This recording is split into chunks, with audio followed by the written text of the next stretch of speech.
Afternoon, everyone. How we doing?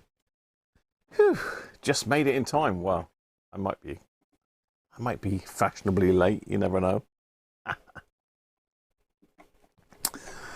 So we've got Chris in with instructions on what to do with the radio alert. See if I can put a DC jack on the radio. Repair or replace the antenna. We'll have a go at that. Afternoon, Aaron. Afternoon, Rolf. Rolf can see everything now. He's all seeing, all hearing. I haven't seen your video yet, Rolf. I just haven't had time to catch up with any videos this week at all. So secret, yeah. Yes, I've been down to Cornwall today. I met up with Rich, aka the secret engineer. And he's given me a very, very nice gift. So I'll show you that later. I'll show you in a minute, actually. See, I popped down to just outside Tintagel to see Rich, his brother, and a couple of his friends who he's staying with. A very nice little place down there as well. Afternoon, Jess. Yeah, Cody's. We know Cody's. He's been in here loads of times, Jess. Bruno, good afternoon from Chile. Hope you're okay, mate. Tamblay. I'm a Tamblay. Dorfson. Hi, Dorf. Timothy. Hi, Timothy. Rob Titheridge. Hi, Rob. Nickson. Hi, Nick. Aaron's off to get his coffee. Who else is in here? Thomas and Susie. Hi to you both. Benji's in. Hi, Benji. Simon's World just in the nick of time. Danish. Hi, Danish. Afternoon to you. And afternoon to Derek. Derek Coop. So there we are. I think we got a few. We've got a few at the British Vintage Wireless Society this afternoon. Up across at Wooden Basset. Hi, Multi. Hi, Mike. Mike Hammond. How you doing, Mike? 732 to you as well, mate. Good to see you all, mate. If I don't want to sell my DAC 90 to you, build you one. All right, Chris. Tintagel's a lovely place. Yeah, it's really nice, lovely property down there. Really, really lovely place. Hi, Mike Gass. So I've been blessed with gifts this week. Mr. John Turner's very kindly. I've had to bring my iPad up because I've got a new Patreon, Kilroy. So Kilroy, welcome. You're on the end credits.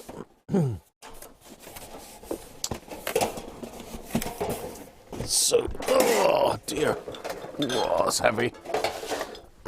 Yeah, so this arrived in the week from Mr. John Turner. So John's really looked after me here. He knows I'm a thirsty chap, so he sent me 6 beers up. So thank you, John, if you're watching. Got some crackers in there. I don't think we've got any finger, but we've got Firecatcher, look. We got Banks's Bitter. We got Hobgoblin Ruby.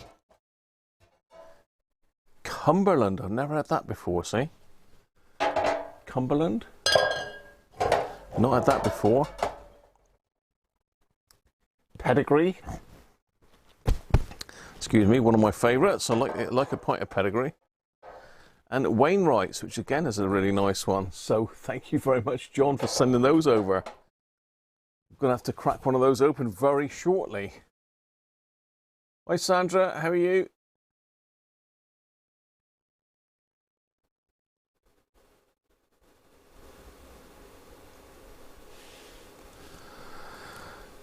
Keithley meter. I bet that's expensive.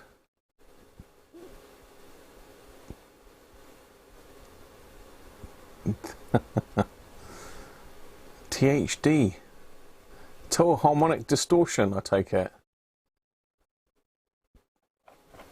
Mad. So yeah, which one should we have? We'll start with this one, shall we?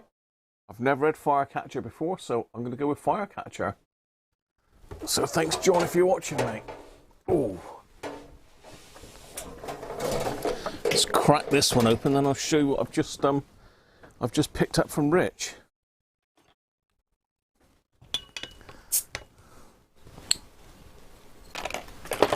Rob! Welcome, Rob. Struggle to try to track the chat. Yeah, it's working well, Rob. Rich A. Rich. How you doing, Rich? I got your email, by the way. And yeah, mine hasn't got that little label on it. But some did and some didn't. If you have a look around them on the internet, some have got that label and some haven't. Afternoon, Les. How are you, mate? $8,000 new?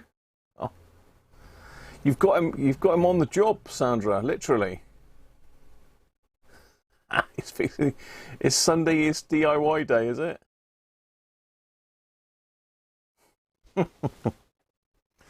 So let's get this in. It's got a bit of a head going on it already, look. It's keen to get out the bottle, this is.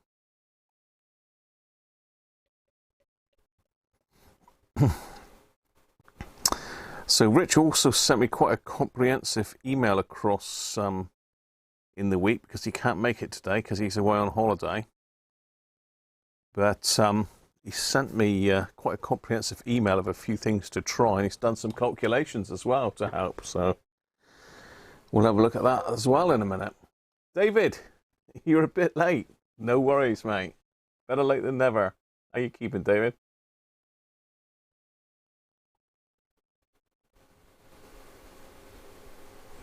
Just down the road from you, Jess, was it? Oh, I could come in for a coffee, look. Afternoon, Anthony. How are you, mate? So yeah, beer. It sort of goes together, doesn't it? You've got to have a drink on a Sunday, really. It's the law.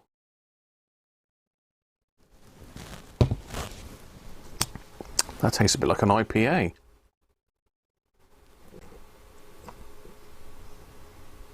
Nice.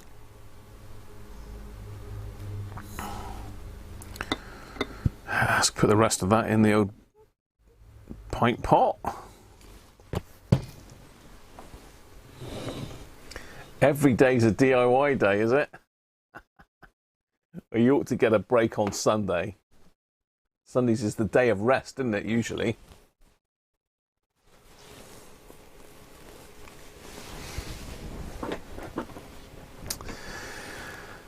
So yeah, you can see the victim in the background. This is Chris Milkey's radio, which has got a bit of a poorly audio output, shall we say. So today I've got to somehow try and track that down. I'm going to see if I can bring the scope down onto the bench, because it's only a tiny thing, really.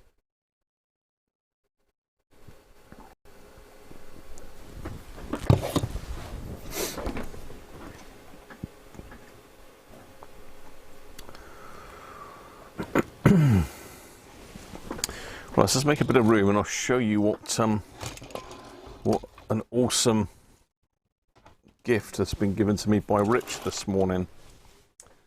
Say Rich can't come in today and take part because he's on holiday, but it's got quite a large box, as you can see. A big old box. And in it is something I've been after for quite some time now. Or part of what I've been after. I'll explain more in a second.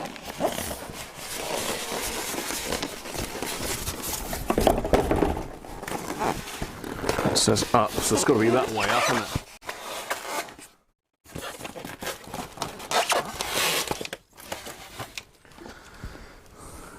So let me unload this, because it's going to blow the camera out. The camera won't like this, but it's, as you can see, it's brand new and it's squeaky. There's a bag there and a couple. Just put that down off the bench, and I'll show you what it is if you haven't already guessed.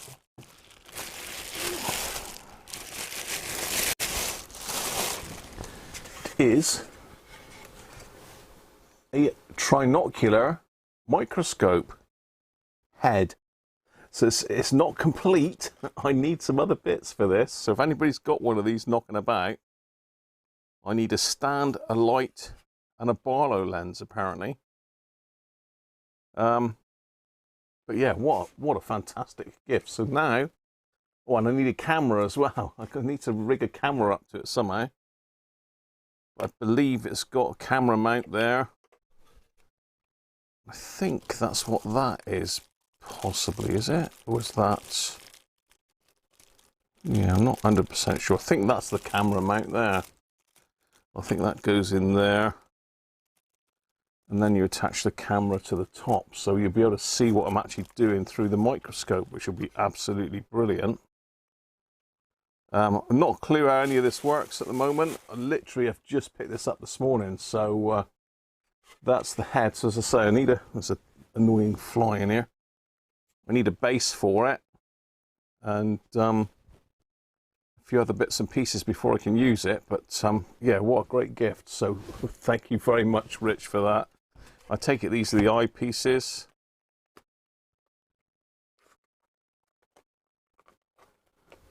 Man Cave, how you doing, Sean?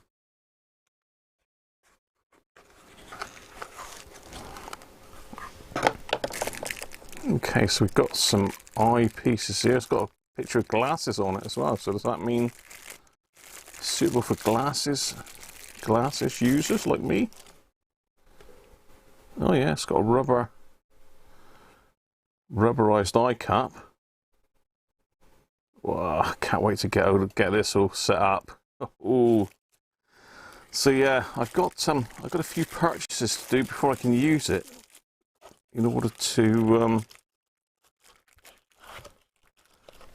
get it all mounted up and functional. But you know, that is the main component. So yeah, what a great gift that is, isn't it? It's a damn sight better than my existing one. Yeah, I'll have to download a manual, find out how the hell that works. Looks like they're locked in at the moment.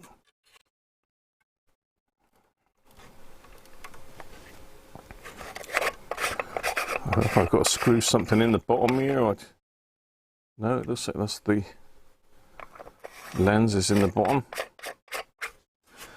So yeah, anybody know anything about microscopes? Anybody got a spare base knocking about? Or a spare microscope light? Or a spare microscope camera? Anything? Brilliant stuff. Let's catch up with the chat then. Clean and evolve radio case, Sean is.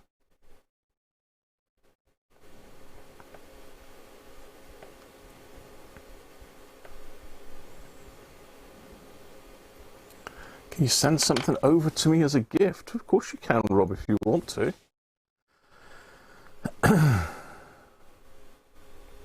Stokes is hitting them all for 6. 150-year-old house. You got your resistor calculator app all fired up, have you, Aaron? Looks optical. It is a microscope. Did I not tell you it's a microscope? It's a trinocular microscope head. Plastic aardvark. Welcome, RV.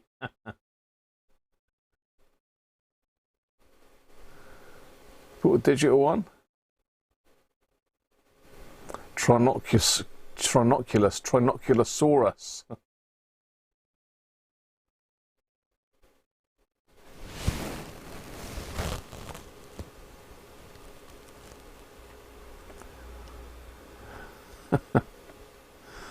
It was done 5 years ago, Sean. You don't seem old enough, Sean, to have cataract surgery.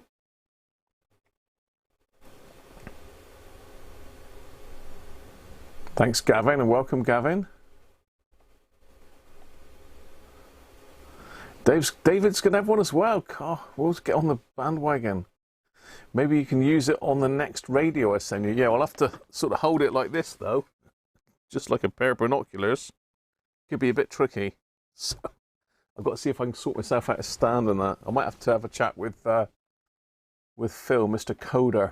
See if he knows anyone that's got a spare base knocking about. You need a block of metal to bolt it to. Yes, I do. It's got to have the up and down jobby as well, doesn't it, to raise and lower it. So I think that goes in some sort of ring. and I can't use my other one because that's got no, and this is too heavy for it anyway. So yeah, it's going to be interesting setting all that up.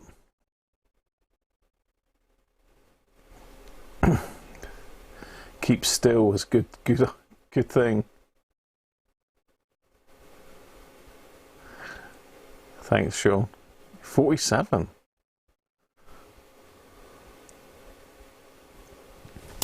I think we've got the tube. I think we've got the tube.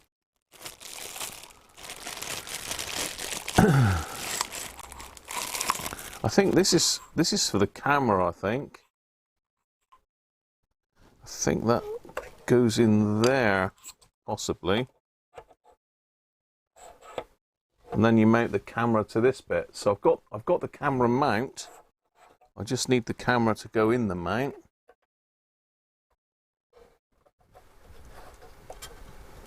Did that come off of there, or did that come off of there? I don't know. I think that came off of there.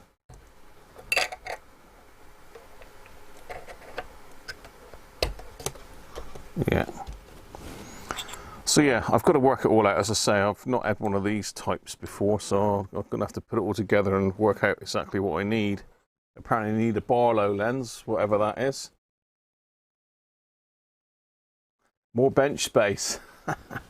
Well, the other one takes up a bit of real estate, but if I could sort of get an articulated arm so I could just pull it across when I need it and then push it back out the way, well, I've got to build a new bench.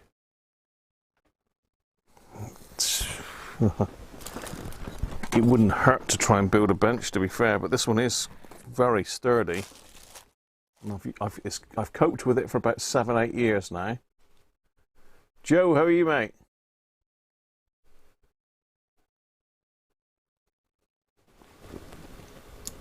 That looks like it's for the single eye lens. What's a single eye lens, Anthony? I got these two for these. These two go in there, and that's the one for the camera mount. I'm sure this is the camera mount. Is this a threaded piece in the end? No, it's just a... So I need to speak to those that know what they're up to, I think, first. Rather than farting around with it blindly. Let's keep it on its back so I don't get any dust in it. So yeah, a very nice gift from Rich, that. So thanks very much, Rich, if you're watching this back. Much appreciated, mate.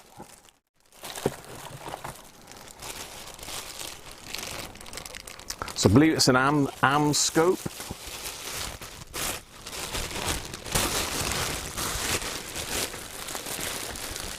Let's see if I can put it somewhere safe. Oh, just whack myself in the face with a box. Let's pop it back in the polystyrene packer, I think.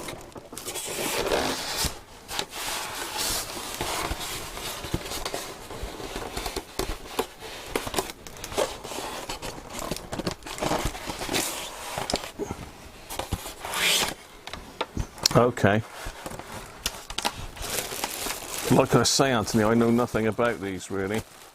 I have been looking at them for quite some time, actually, thinking about getting one. But it's just the cost was very off-putting. So now that Rich has donated the most expensive part, I'm going to have to save up and get the other bits. Yeah, that's safely out of the way. Whew.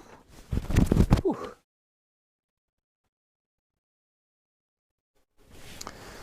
Yes.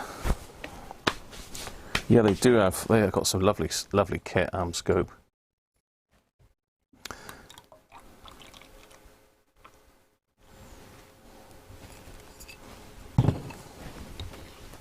So cheers everybody anyway.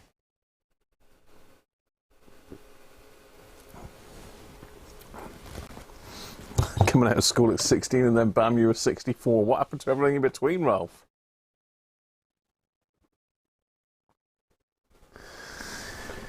What's Aaron asking? Does anyone here know how to wire up a single-phase 2-speed electric vacuum motor rated at 240 volts AC? Well, if it's AC, it's only got the 2 wires and a ground. Surely, Aaron, I wouldn't have thought it matters. Well, it might matter which way round you wire it, because it might go backwards, I suppose. I don't think you're going to hurt it by putting it the wrong way round. Andy Beck, how are you, mate? You've not had a beer for a while, so you've got 4 pints of Shipyard America Pale Ale. Ah, thank you, Rob. Towards the microscope. Sounds like Piccadilly Circus out there today. It's really loads of vehicles to and fro-ing. What's happening here?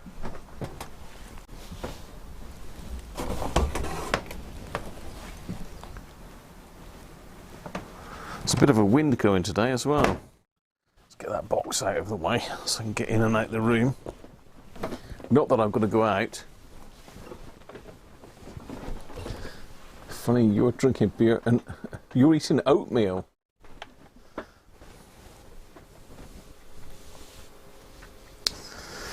Right, so one of the things I've got to do is have a look at these transistors,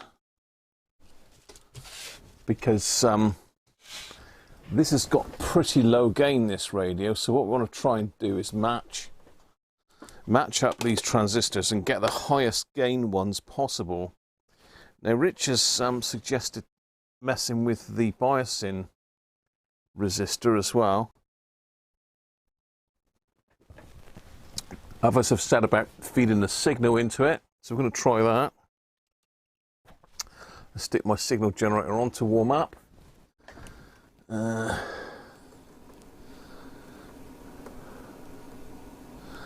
this one up here does 1 kHz, but I don't think that's plugged in at the moment. No, it's not plugged in. This one will do a 1K tone. Modulation out there, 1 kHz.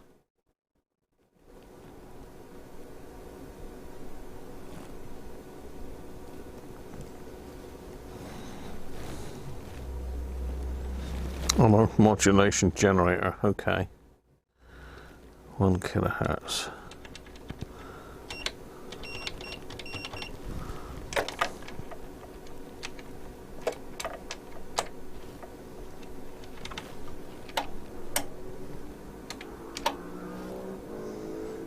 Okay.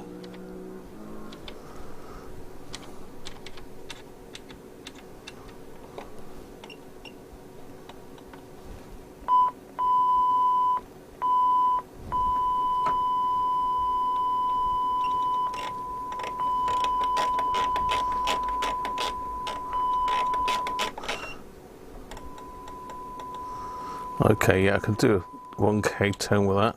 Not that it's going to turn off. Right, yeah, I can set a 1K tone up with that. Need a cable.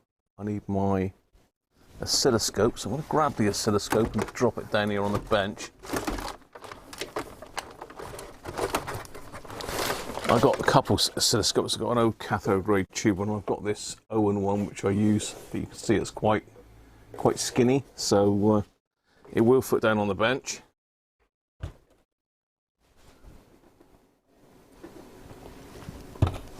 What I should have done is cleared the bench off, shouldn't I, really? That would have been the ideal thing to do. So first of all, we're going to check these transistors. Let's pop that one back up there for a minute, because I need to find a cable as well. There we go, there's a cable for it. Let's put it down there.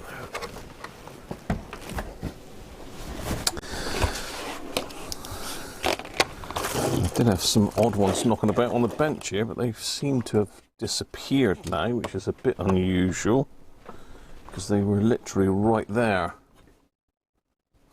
I don't know where they've gone to. What done with those then? That's very strange.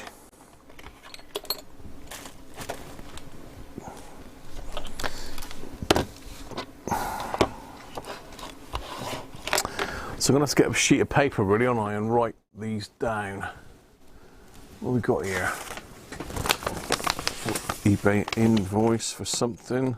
A Sony active antenna. I don't know if I've shown you that one either yet, but that could be another one. So I'm going to, unfortunately that'll blow the camera out a little bit, but I'm just going to write down what it is.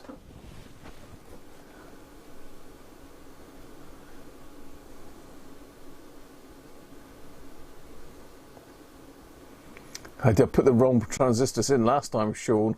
Hi Martin, how are you?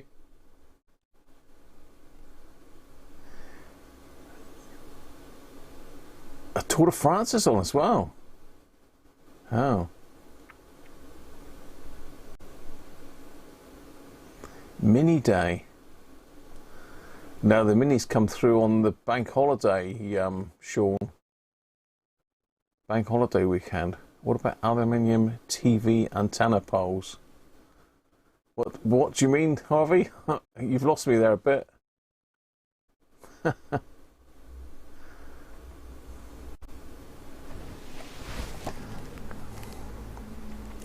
My internet's playing up a little bit as well by the looks of it.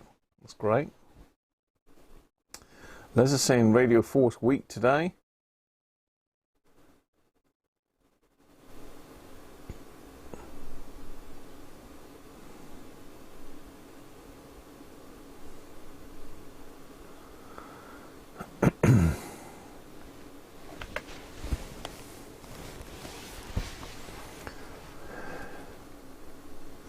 Yeah, I did hear that, Aaron, but it sort of died a death.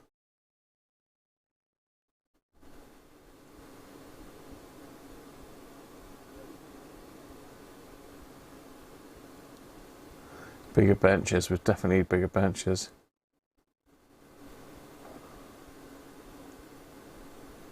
Whole house is a workbench. Oh, to make a mount for the microscope. I hear you, Harvey. Yeah, it's got to have the bit that does the uppy downy as well. That's not built into the microscope head. Let's have a quick look, shall we?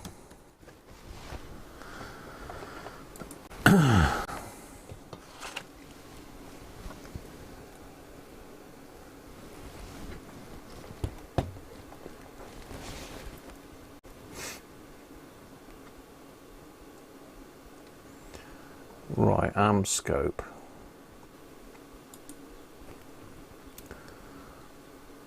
It's gone back to this blimmin' Yahoo rubbish again.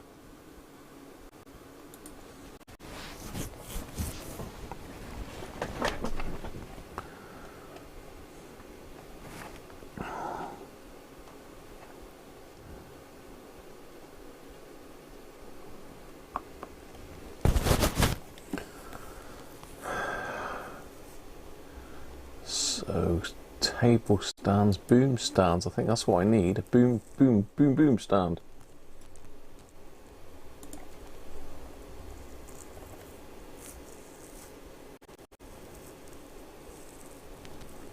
Type stereo microscope.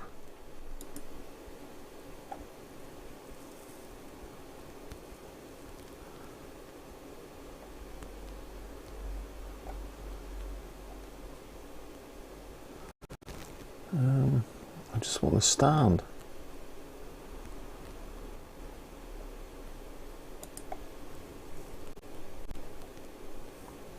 So that looks like the head I've got. Well, that's the head I've got, so I need all of this piece.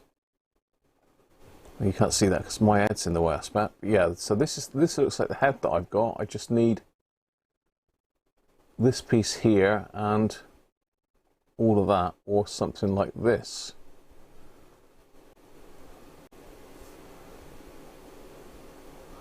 Or better still, they do one that like folds up against the wall. That'll be better.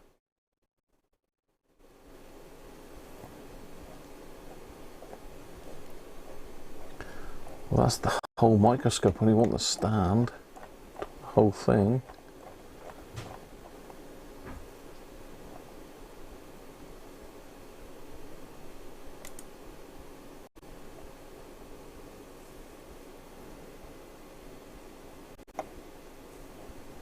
I don't know what's going on here.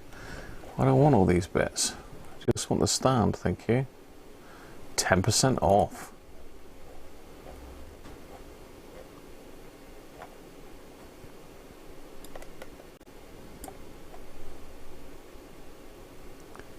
Articulating arms.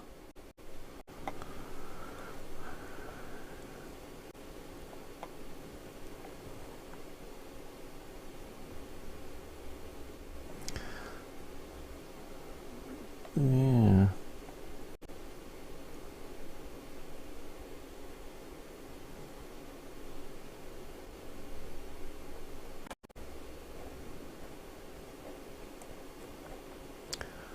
They do sell just the arms because I found it earlier when I was looking, but why have we got all this rubbish coming up here? What's going on? I'm looking at the wrong place, aren't I? I want accessories, don't I? Probably parts and accessories. Here we go. That's what we want. We want adapters, Barlow lens.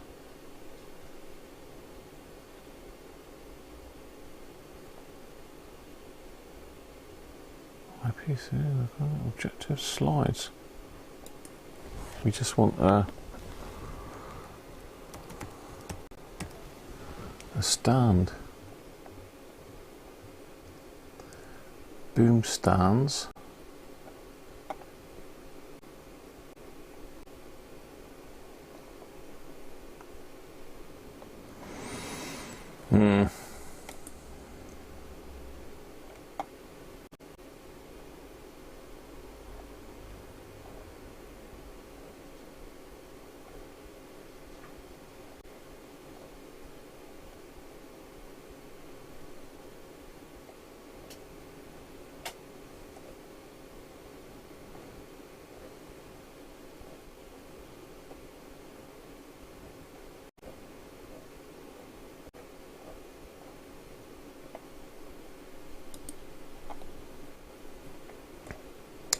I'm sure they sell them because I found them earlier. They're 200 odd quid a stand, I think.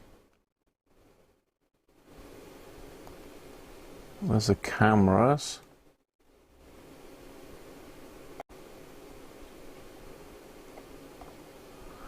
DSLR adapter.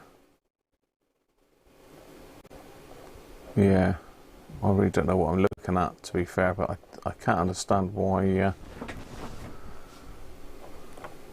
I can't get that up. Let's just have a look at the chat. Someone might be shouting like mad at me that I got the wrong page up.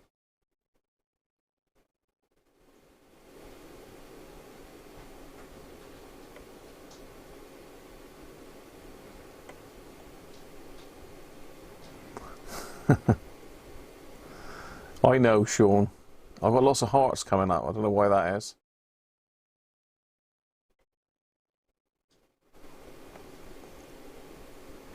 You're watching me in 1080p, Aaron. Oh, that's good.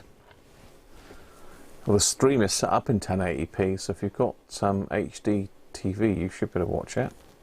Sean's saying it's fun when I lose the current topic.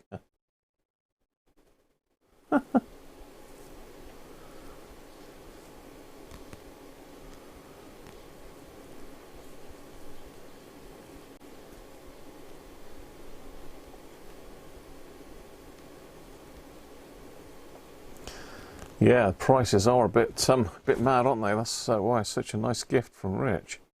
Just got to work out how to get it all put together. Ben, how you doing, mate? Skirting board ladder.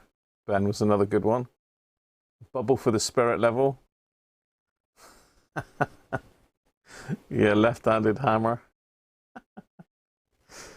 Yeah.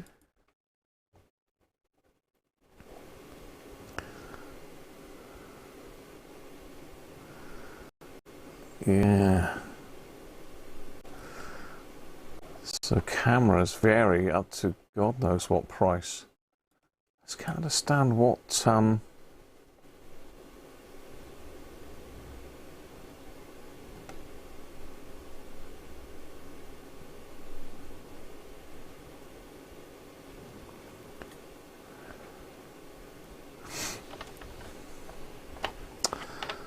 Yeah, I don't know if I'm in the right place for this, because I did find it on my phone earlier, or on my iPad. Now, what page was I on? Maybe there's different Amscope pages, perhaps.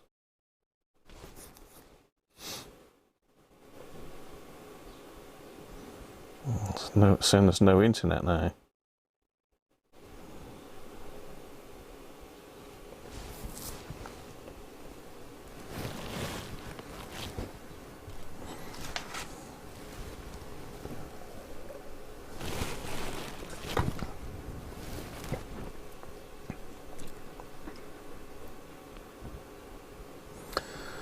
Saying we have no internet. We must have internet because I'm talking to you.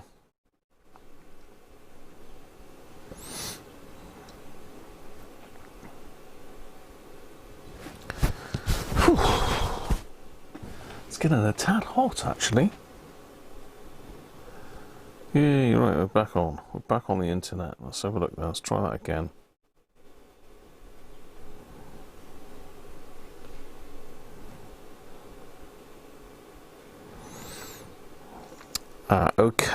Okay, so what we need to do is we need to go to the microscope heads.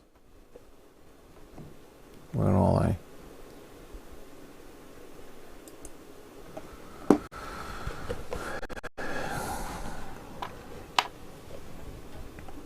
So this is the one that Rich has very kindly given me here.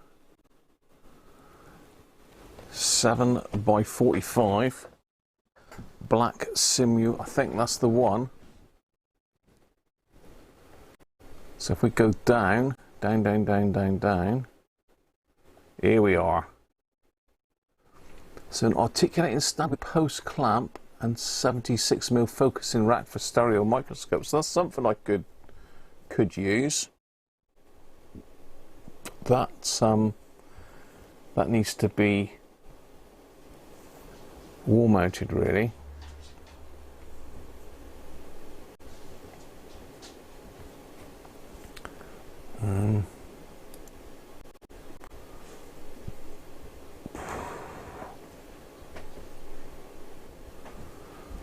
So this is the Barlow lens that I'm supposed to need. Wide field, so it gives you a wider field of view. I take it that screws on the bottom here somewhere. Again, I'm not sure. And a light I need. Where's the other stands then?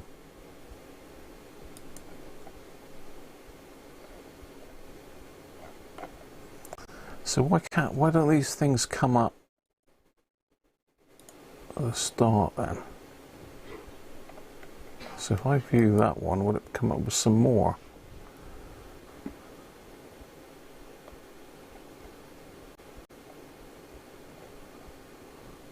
Ah, there we go. So there's just a normal desk mounted one. Clamp and focusing rack.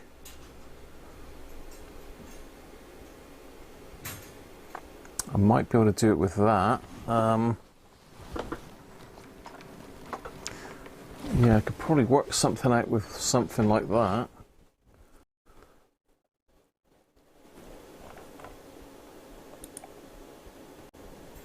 Ah, here we are.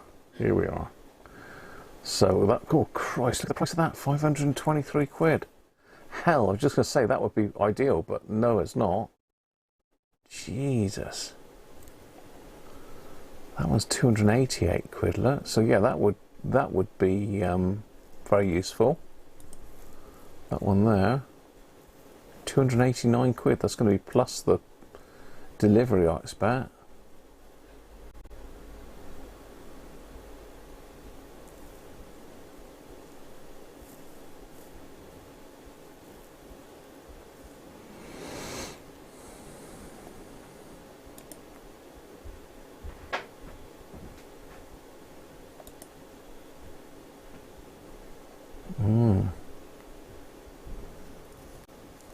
Yeah, that might be too much. Probably won't need that. Let's just accept those cookies. That's bugging me now.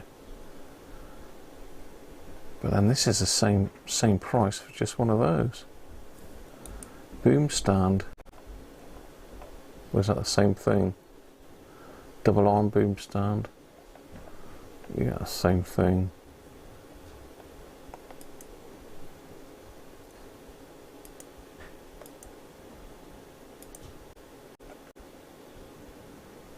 Yeah, why are they so expensive? So many lumps of metal hinged.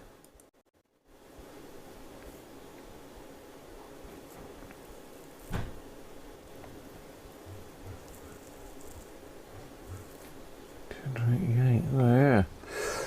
Well, there we are. I need to see, it's clever, isn't it? It's found what I've been looking at now. It's because I allowed the cookies on it. That. Yeah. Anyway, let's get back to business. So there you are. That's what they cost, unfortunately.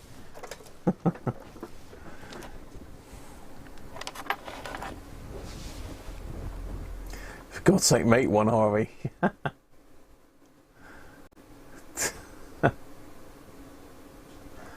Right, let's just catch up with the chat. I'm going to have to put this out of shot because it's blowing out the camera, isn't it? So let's get that down a little bit.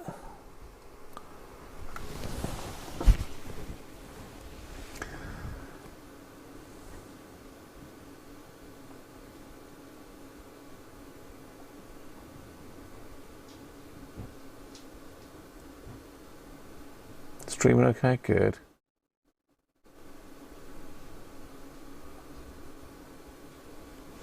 Long wait.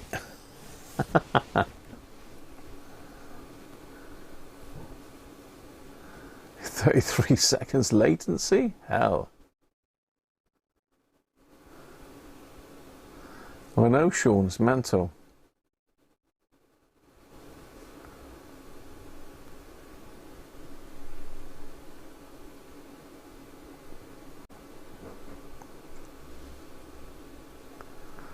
Base plates eat up a lot of bench space.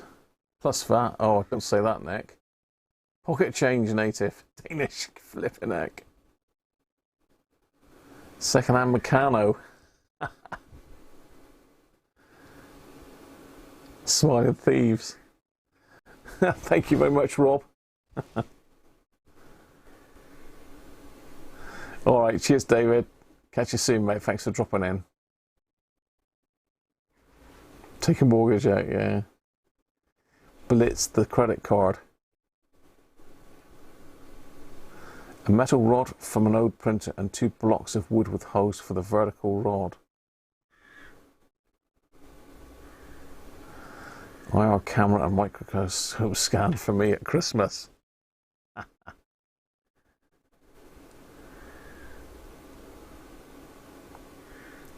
Here is a scope stand, Rich. I don't think you're allowed to post links, Rich, if you've got a link there, mate.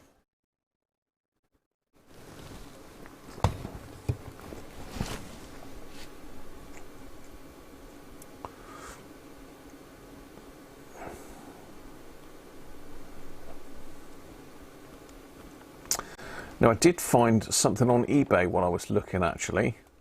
Now, did I add that to my watch list?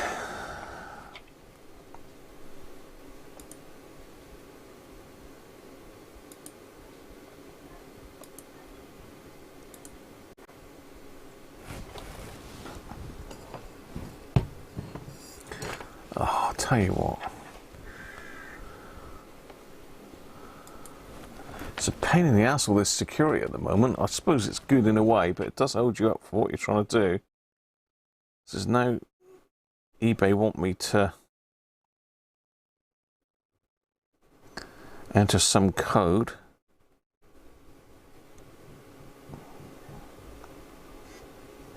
Okay, 4.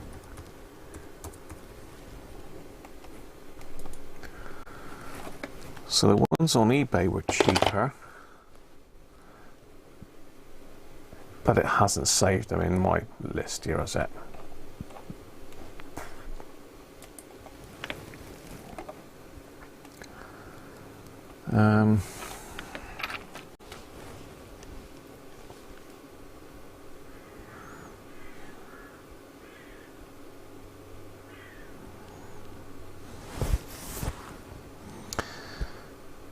Yeah, so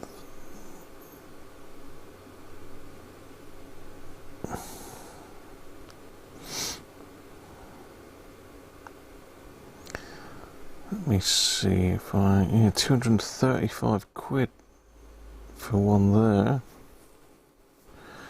But there was one I found that you can just screw to the wall. Well, that one does it, but it hasn't got the up and down thing. I don't know. I'm going to have to really research this and find out what the hell to get, because I really don't know at the moment. I don't know at the moment. There are some cheaper ones on eBay by different manufacturers, so that might be the way to go. But anyway, it'd be nice to get it from Amscope because it matches the scope, but it's crazy, isn't it? Robert Head, how you doing, Robert?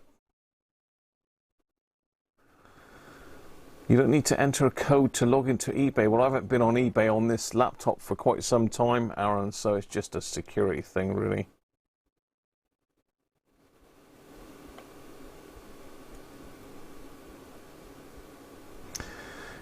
Light rings are easy to get.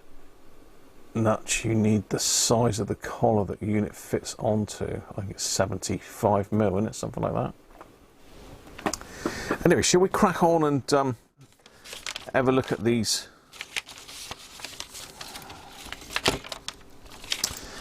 Have a look at these, what am I trying to say? Transistors here.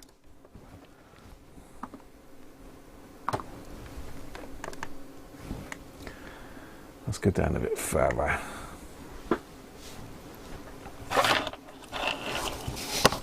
So if we stick that in shot, sort the light out.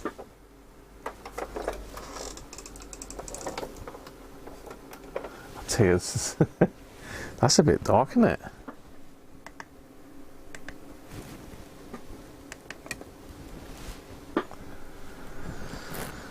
So let's try these. So I'm going to looking to see if we can match the HFE and find the best gain for these.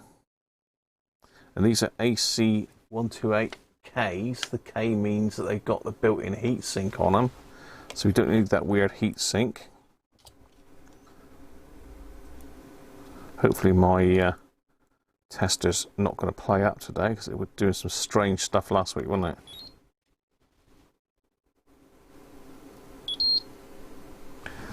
See, that's saying that's an HFE of 68. Just give the legs a little bit of a shine up. Just to say, these are new old stock. Try that again.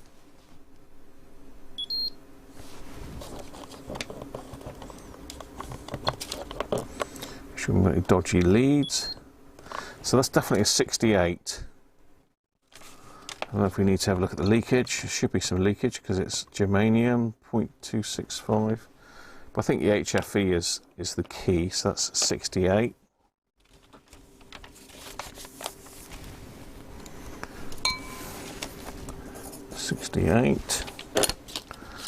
And the next one.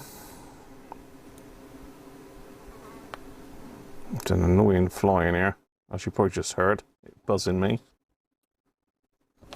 So we didn't match the transistors at all before, and that could be one of the reasons why it's got distortion.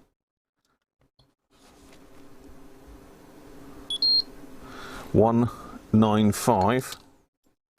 That's a bit different than 68, isn't it?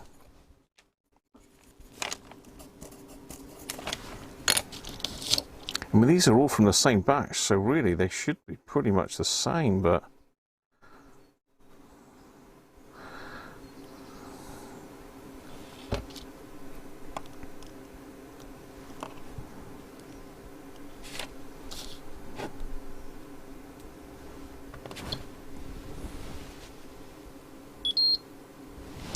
$142.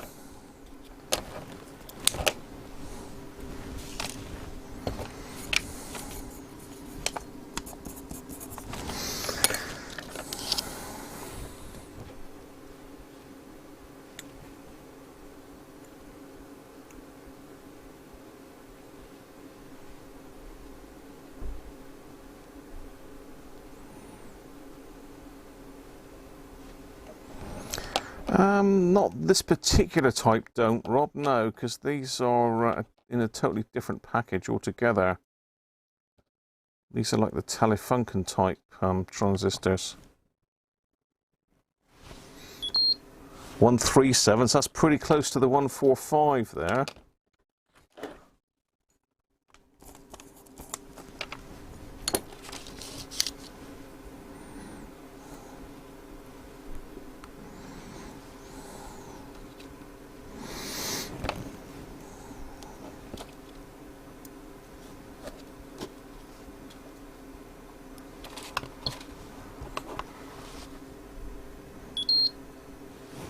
$65.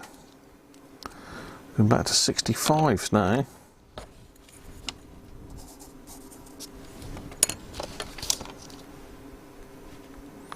I think these came from Germany actually.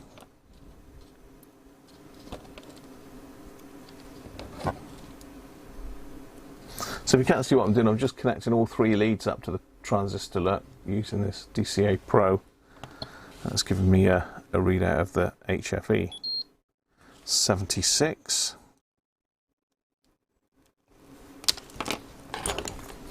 It's almost like the machine is having a, the tester is having a bit of a wobbly.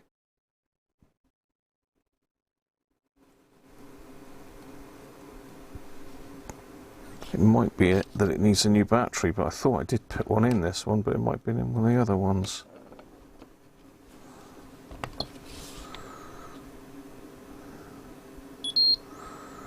$63. So this is a bit strange because I've got ones that reading 93 and then we got, sorry, 63, and then we've got ones reading 195. So let's just test the 195 one again, just in case it's not a fluke and we haven't got an issue with the battery in this tester maybe. No, it is right. I mean, it's reading 192 now because they vary with temperature. So yeah, strange, we've got some high gain and low gain ones in the same batch. Afternoon, Derek, how are you?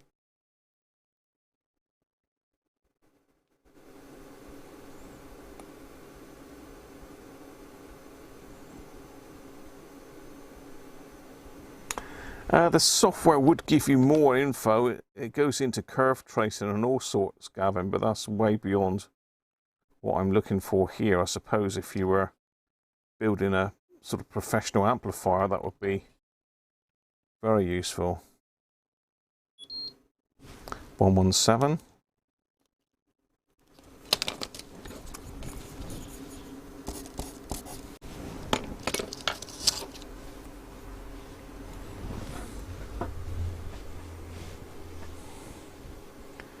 Clean the legs.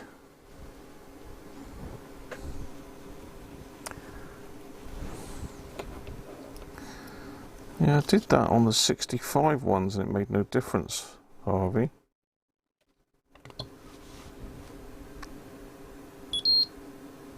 $59.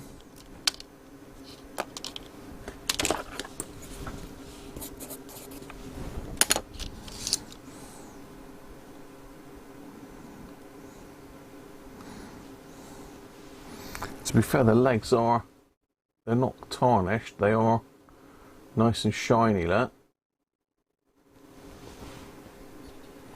Mrs. Cruncher's okay. She's doing alright.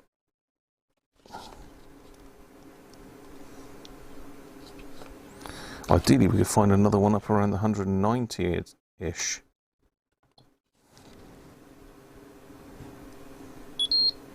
$178, that's a better one. 178.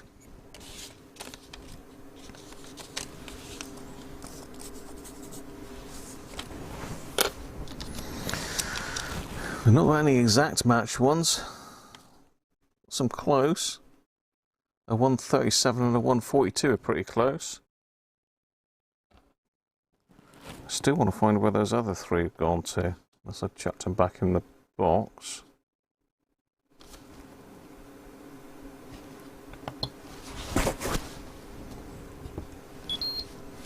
$179, so I've got a 178 and a 179, that's pretty close.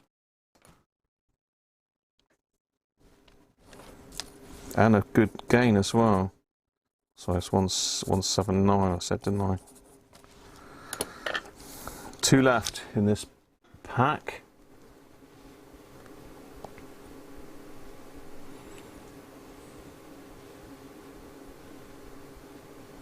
If you're using AdBlock Plus, there's a pair of filters you can add to block the annoying floating heart emoji. I don't use an ad blocker, to be fair, because say I watch most of my YouTube that I do watch on the telly, so I don't think you can get an ad blocker for the TV, smart TV. Alright, let's see what this one is. 100. Sounds like darts night, doesn't it? There's darts on at the moment as well. Should be watching that later, as well as the Grand Prix.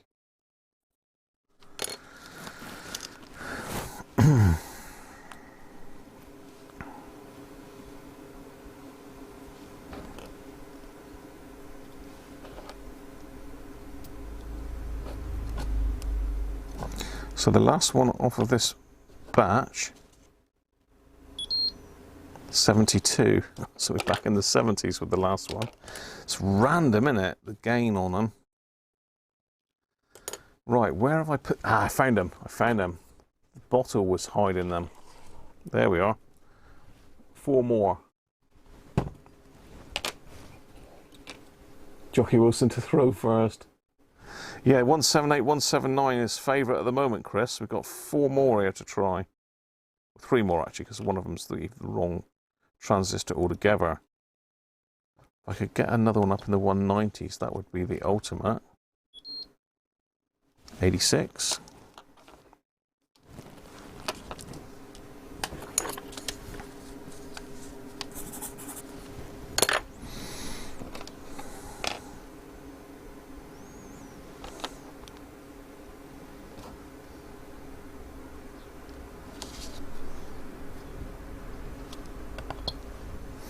Two more to go. 67.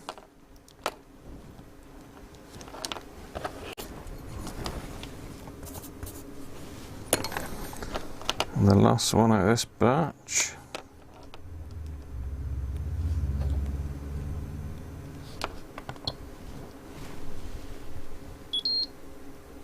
$55. So the last one is the worst of all.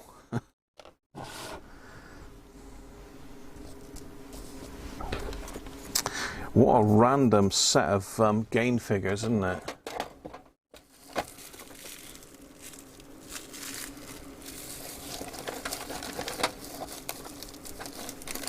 I've got some more here.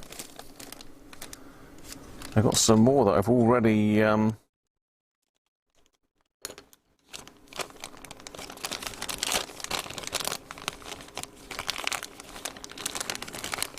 tested. Beta 175, 173, 190. According to that. It looks like I've been through some of these.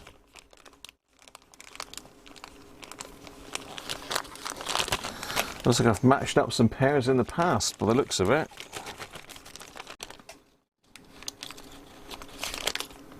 According to that, these are 195 to 200. Hell, they're good. They're expensive, Chris. Christ.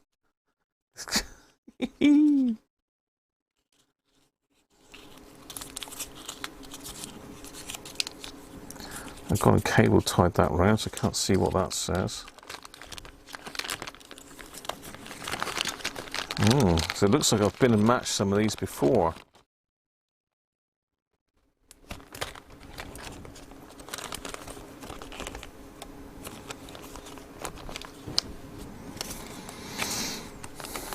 Hang on, this, yeah, that's 128s.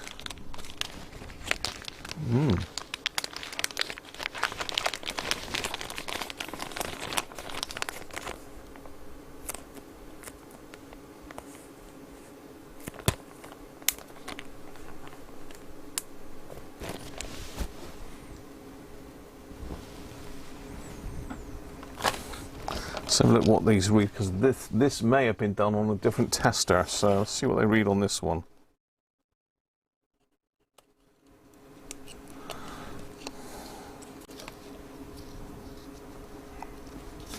Try not to warm them up with my hands either, because that affects the readings.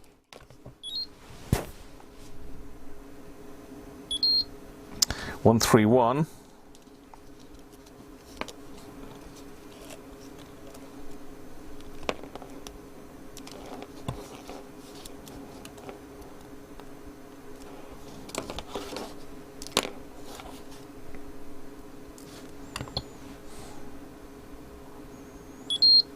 And 1, 3, 1, so that's a matched pair of 1, 3, 1s.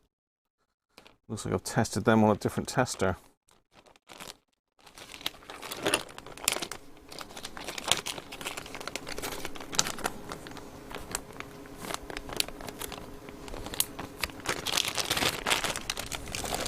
And I got some more in there, but let's summarize here then.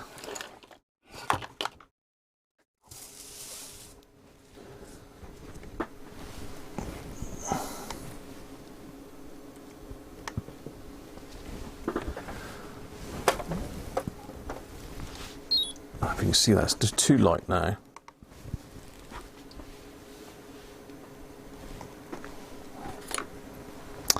So 178 and 179 are our two closest ones. So let me just mark these on the back.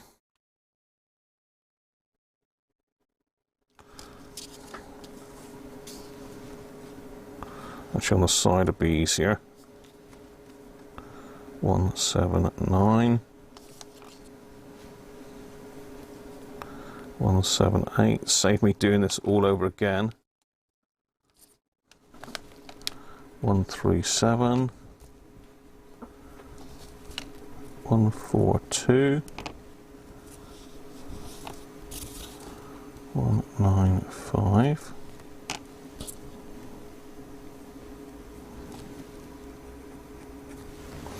Again, this is all relative to temperature, like I said, they do change.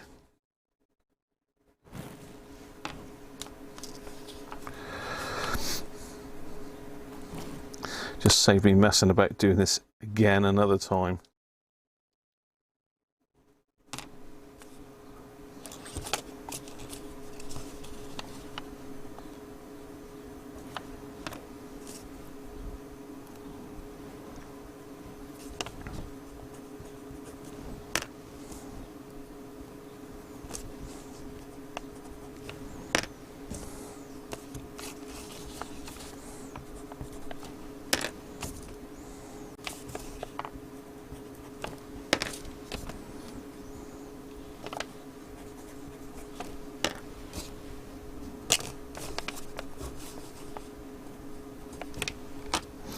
Right, okay, let's get rid of that.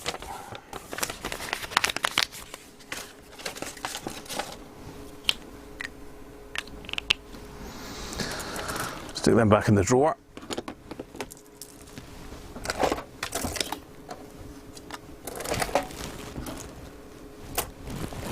That's our two culprits.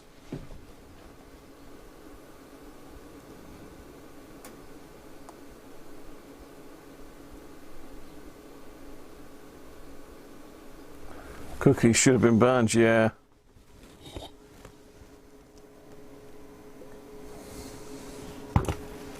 Okay. So we now have our two transistors that we're going to put in. There's nothing to say that the ones that are in there already aren't any good, but you know, we're just trying to get rid of this distortion. So I think what we need to do next is to somehow hook this up. Now, I'm not sure which is the volume pot and which is the loudness pot on this. It doesn't really tell me in my info.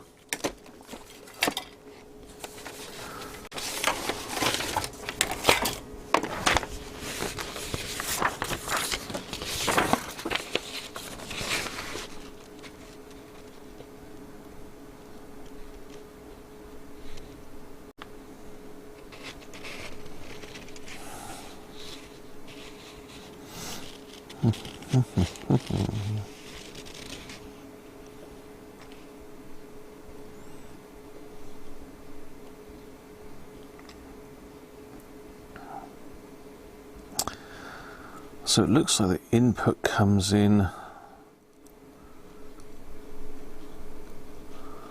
off the tone control. Where the hell's the volume control?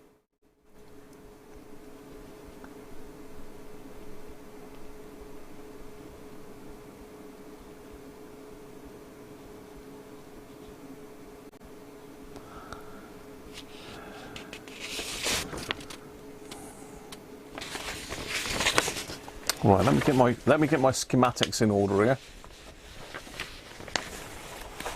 Yeah, that's what we're going to do. I'm going to do that first, to be fair, Tim.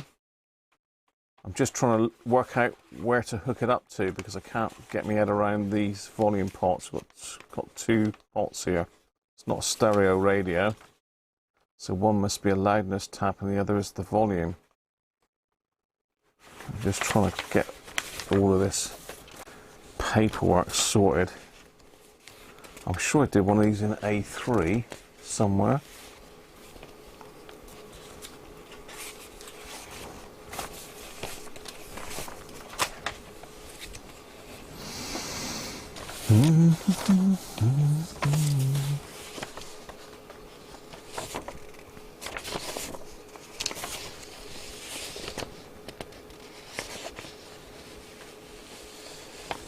Yeah, we've tried it with the other speaker, with the original speaker, Sean. So it's distorted with either speaker.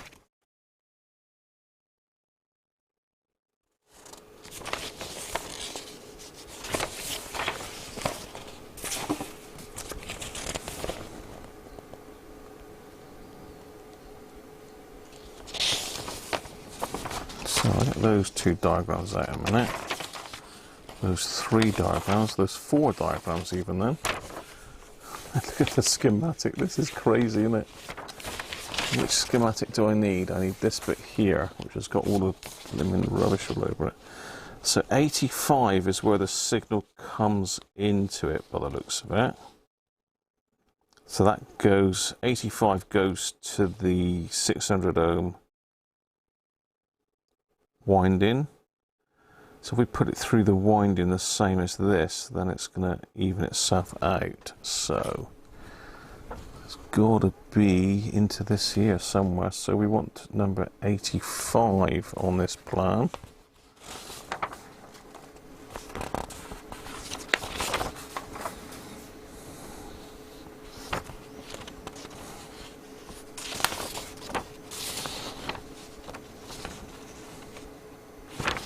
'85.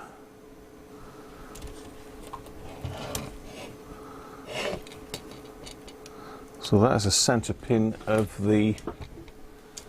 this transformer. Here is the input to the amplifier. According to this.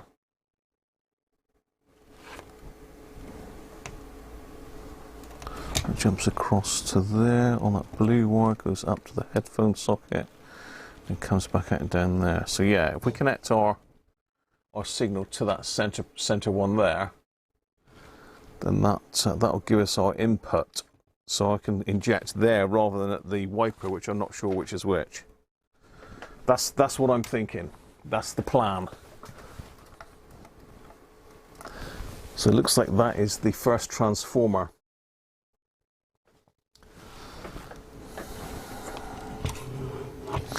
Now I'm probably going to need to inject via a capacitor, aren't I? Anybody want to have a guess at what capacitor to use? A 0.01 or a 0.1?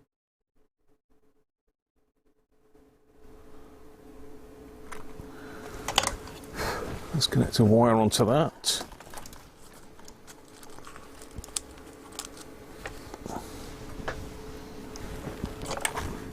To attach the signal generator to. You can't see that, I'm just out of shot. Just attach that wire there, that yellow one. That's my connection to the signal generator. I've got to find a lead for the signal generator.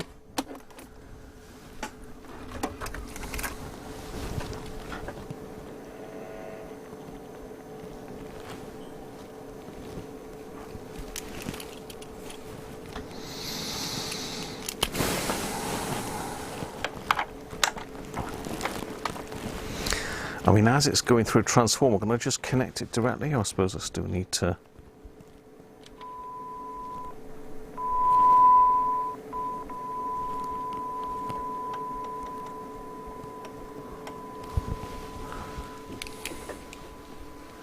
Hundred NF. 100 NF. What's Sean saying? 150 NF. Oh, close, Sean. Close. Have we got 100 NF here? I'm going to have to go hunting for one. No.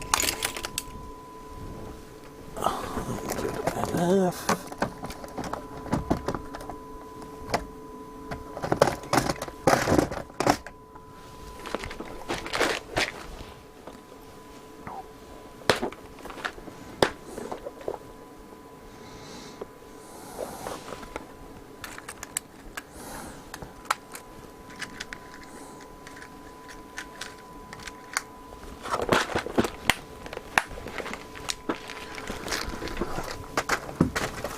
Right.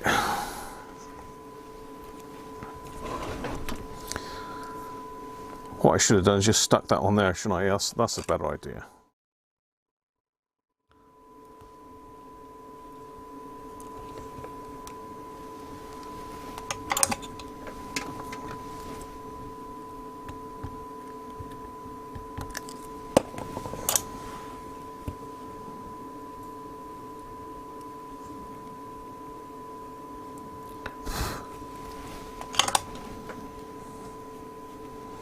There's 100 NF, right.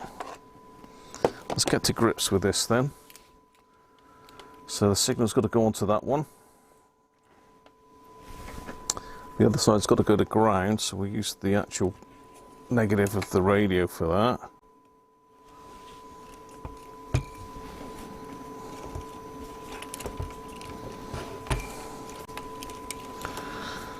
So that'll be there.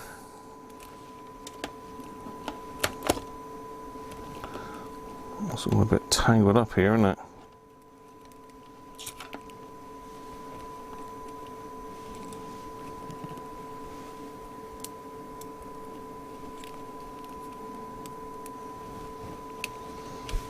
What voltage was it? 9 volts.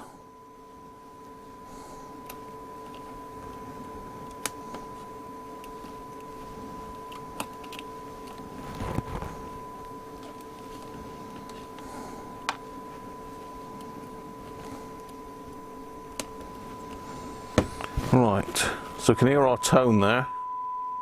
It's very low level. Let's pop the radio on.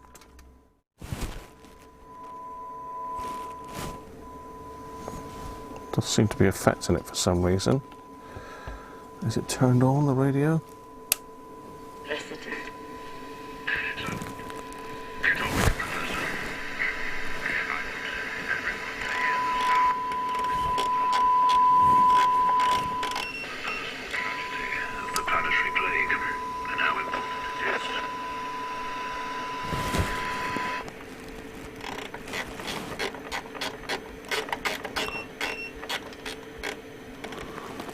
No.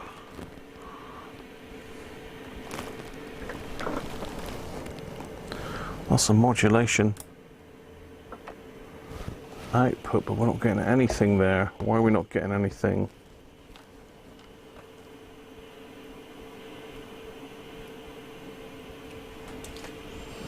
I should be able to hear that.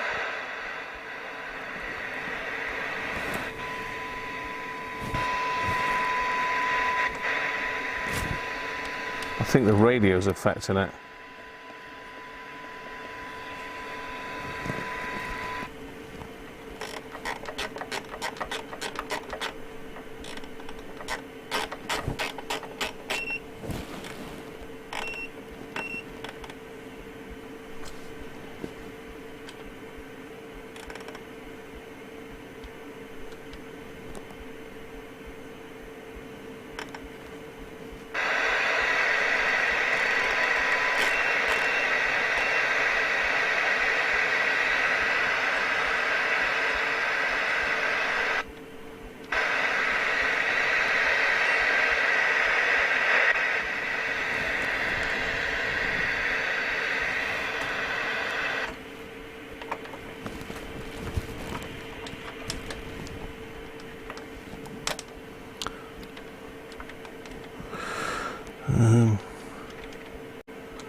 Okay.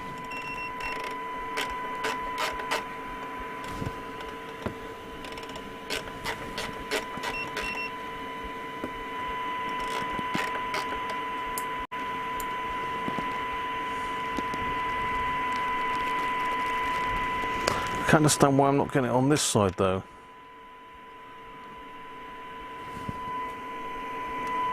Well, that doesn't sound very strong either.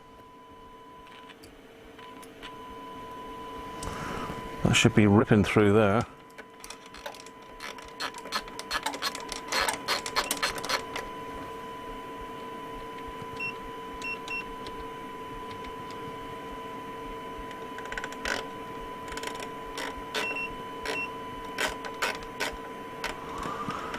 Hang on, I think it's because it's on. That doesn't matter, does it?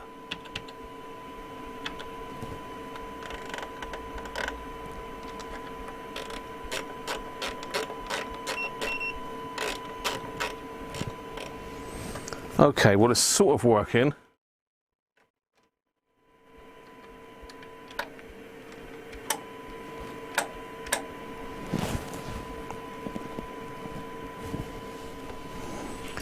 So look what it looks like on a scope then.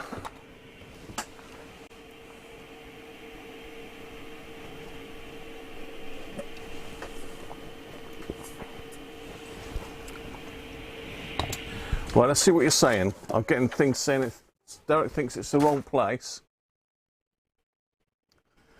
Bung up the circuit. Sean, ignore the speaker, it's a test speaker. Hi Keith, alright mate? You think that's the wrong side of the transformer, do you? Let's get the schematic up then and have a look. Show you where I'm putting it, where you think it needs to go in a different place.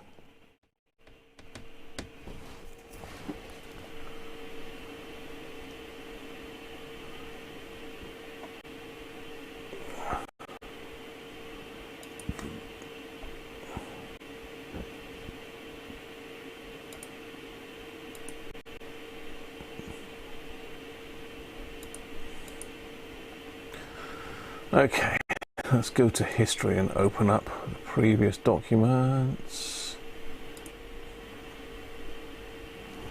I can't remember where I had it before though.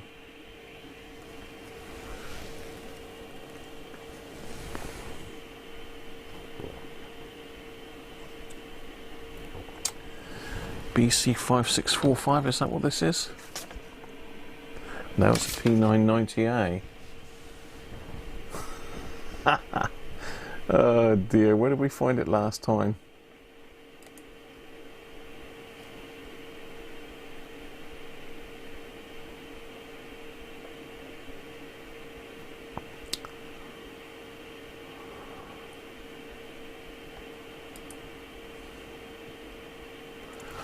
Can't understand why it didn't download it then.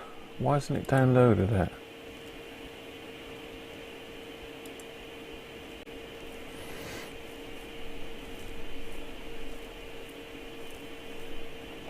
Must have downloaded it.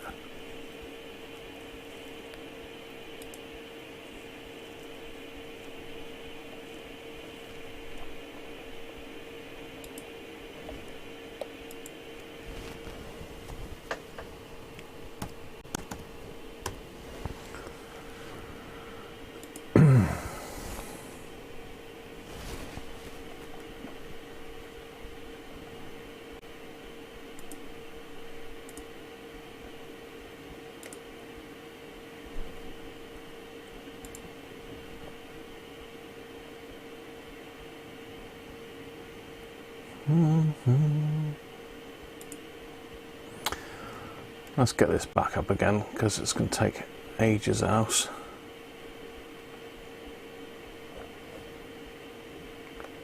Oh, it's got all.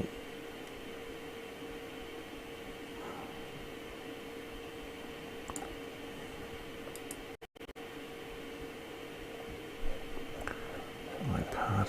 No, I'm just have to go to the Radio Museum and get it again. Look what's going on here.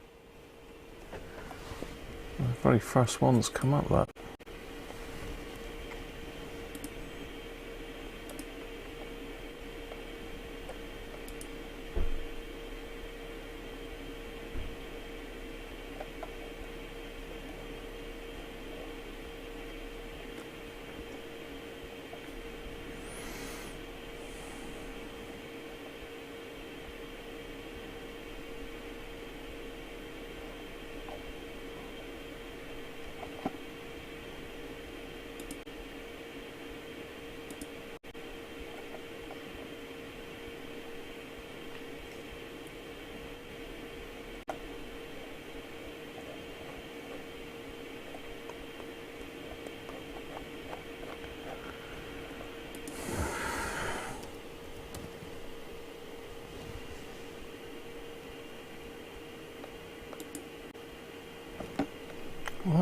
That is the one.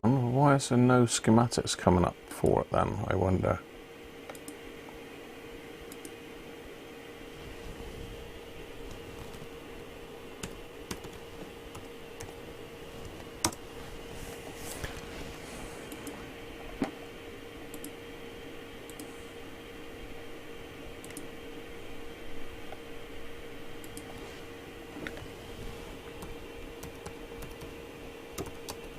Ah, it was P990, wasn't it?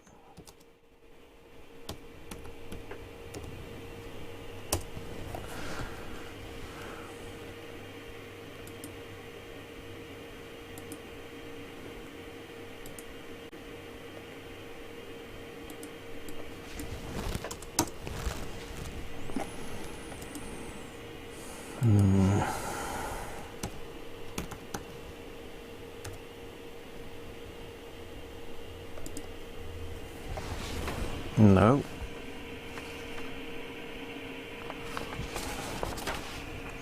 And I got this off of Radio Museum, so what's going on?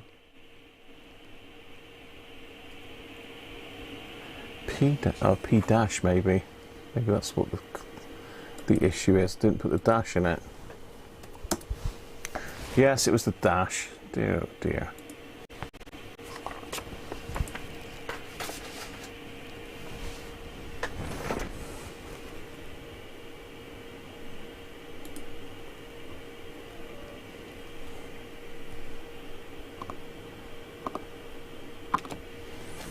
Right, let's get on the schematic then.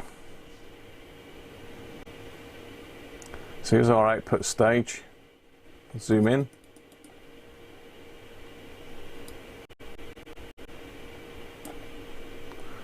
So I'm currently injecting the signal in here.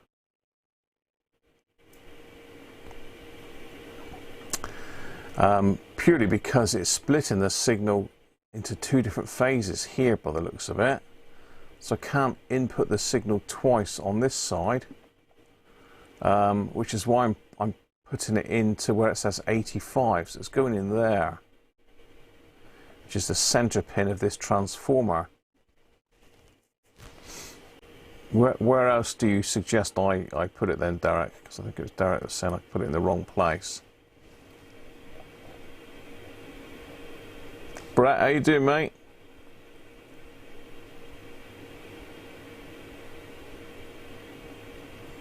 It is the wrong place, Derek, is it?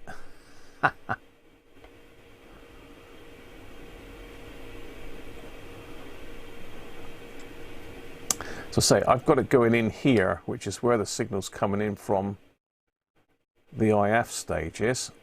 So why is that wrong? I'm really not sure, unless I should be connected to the other side, to the ground side of this.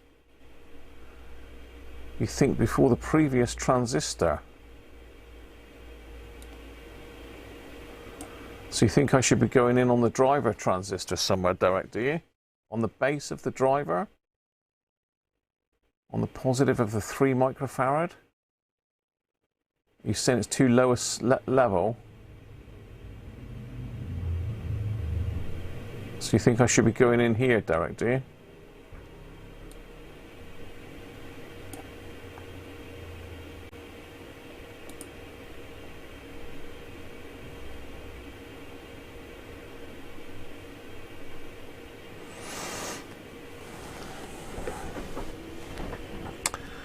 base of the driver. C7, yeah, C7 at 3 microfarad. That's too low a level, you reckon there? Okay, no worries. Let's just pop the power for that a minute. Take that off of it. The problem I got is I can't get to that without doing some jiggery pokery, I don't think. Because don't forget, the base of C7 is underneath the board. So I'll explain what we're going on about here.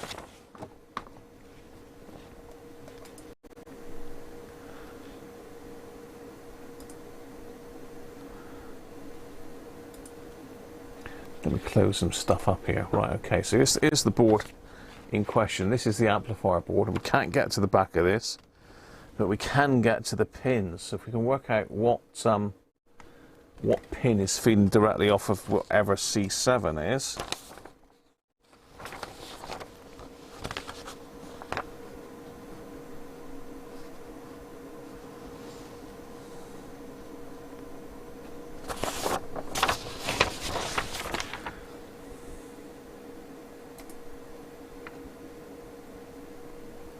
Is the signal clean on the earphone jack? I'm not sure what you mean, Les. I've got to inject a signal first, Les.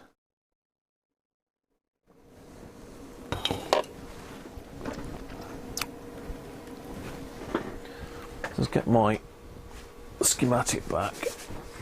Let's have a look, see if I can work out where the hell this.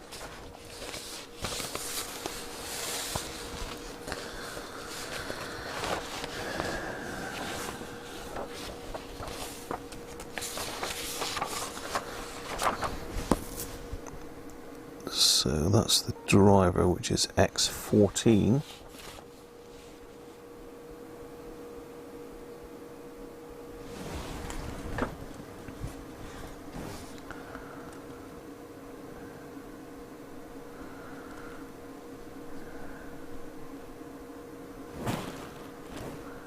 No, that's a driver there. So yeah, I can't get to that.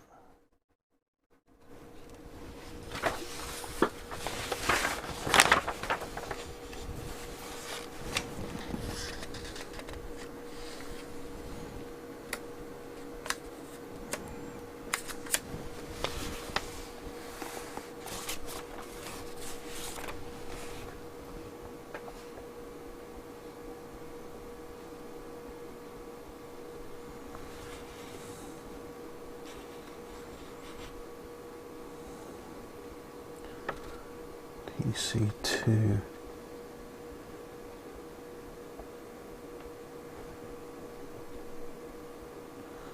Yeah, I can't read this other diagram that's got the actual pinouts on it.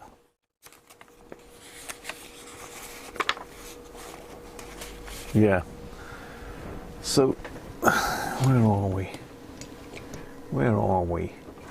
That one that's got the light shining off of it. If I can stop the light shining off of it, can I? No. Impossible to stop the light shining off of it. There, okay. Just prop that up a minute. Stop the glare.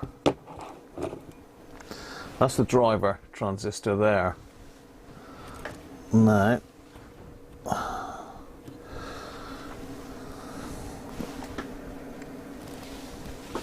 I can see one leg.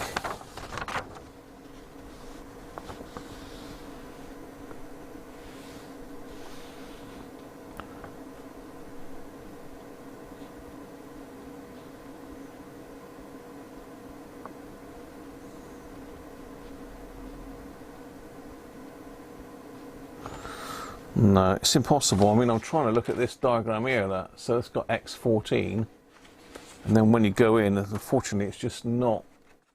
It's not clear enough. That it's just not clear enough to work it out.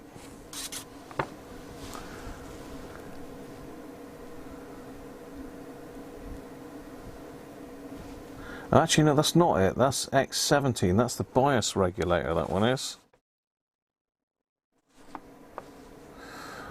Which one's X14 then? That must be this one.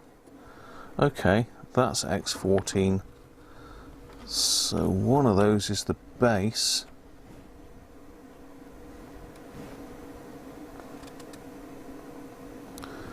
So it says emitter, collector.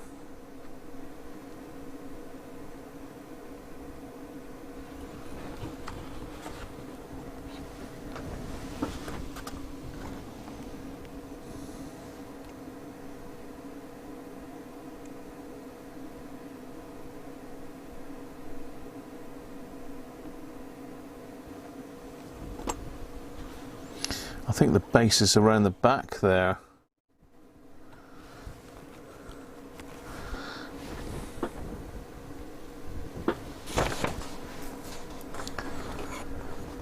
So I think potentially that's the base there.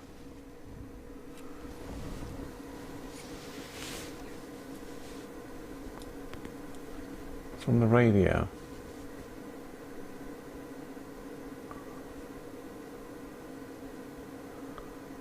Oh, so it goes through the whole amp, not the output stages. Right, okay, got you, Derek.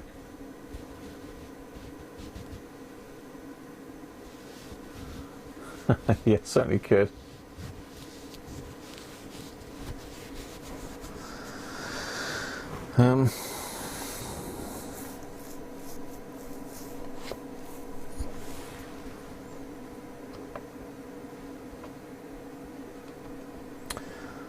So the wiper for the volume pot is at 0.79. Now that would take it through the AF amp and the driver.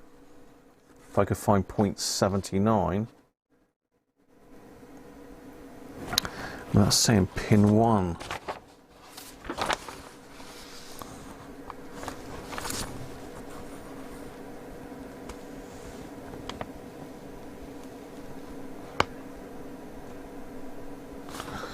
Yeah, you just can't. It's just not clear enough, this scan, to see which one it is. I've got 0.79 on this bit, but I really don't know. It's got to be one of these connections on the side here. I wonder if it's that one there. Let's try that with the ohm meter.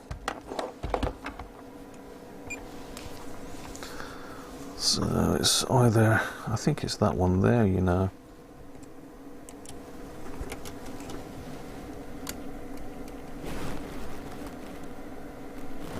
No, maybe not. Maybe it's that one. Or that one.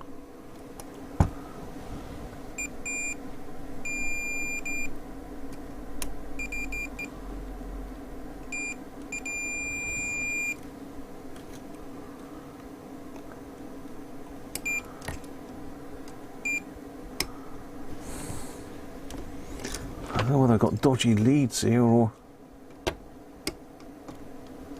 rubbish connection.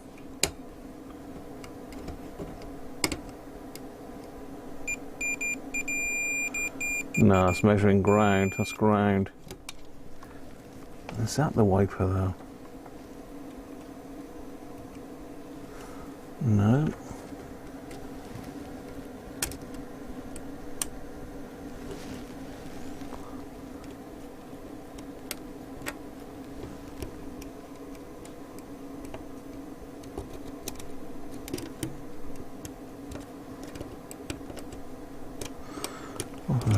I really don't know what's going on here. That's it there.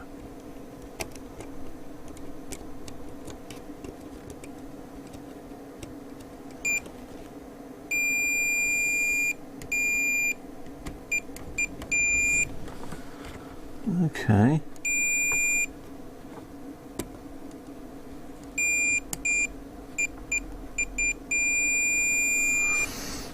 So that one's connected to the center tap of this. The problem I've got is I've got a double gang. I've got a dual gang potlet. So I've got, you can see I've got 3 pins here, but also in behind You can just see through there, look, there's another 3. So which one do you reckon is the volume pot? That's what I'm trying to work out.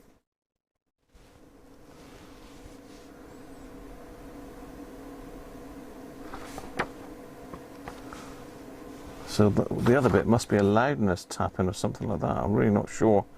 Unless that's... hang on, no, one is tone and one is volume, isn't it?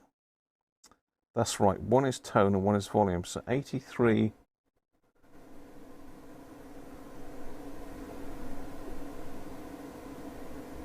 So 78 and 91. Bear with me, I'm getting there.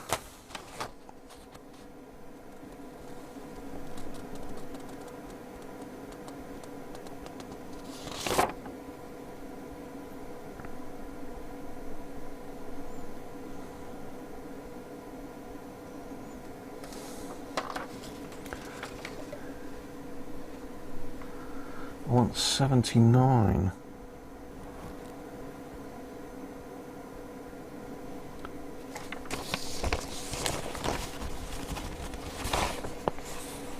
I can go in front of the AF amp.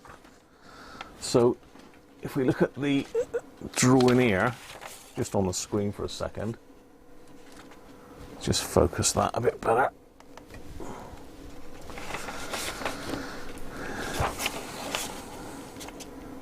So this is the AF amp here. I can go in on this 79, which will take it right the way through the whole amp, and that jumps up here off the volume pot, wherever it is, there.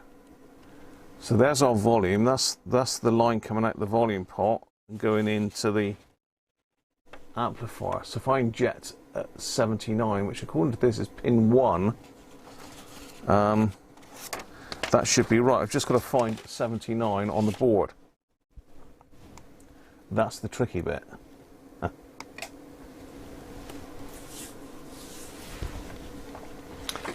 So the tone control is 1 meg, the volume is 50k, so measure across. Okay, yeah, good call, Derek. I'm glad we got you guys here that know what the hell you're doing. So let's have a look then. So across this one we have got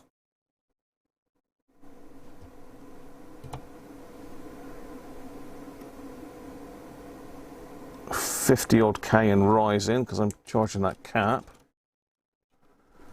And down on this one, 1.6 meg. So yeah, you're right there. It looks like this is the wiper here. So should we try going through the wiper then? Instead of going through the transformer. So before I was going through the transformer here, look. So I wasn't going through any of the transistors. So let's swap that around and see if that makes any difference. See if we get a better tone through it.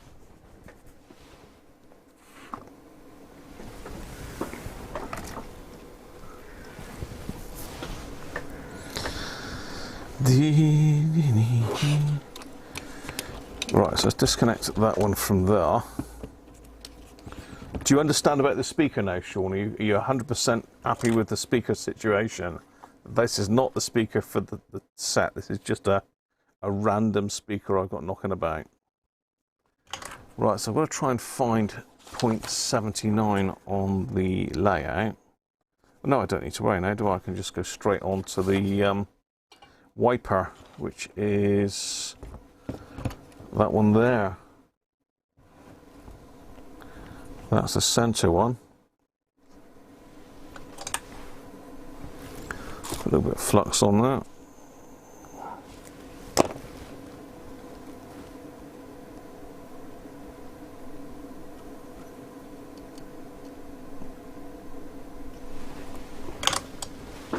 So we now have our input attached to there. So altering the volume pot won't make any difference to the tone. It's going to be controlled by the output of the signal generator. So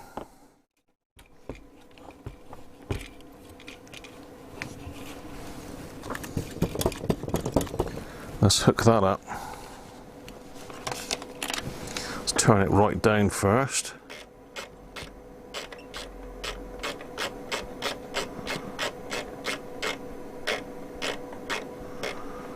Well, that's not the level though, is it?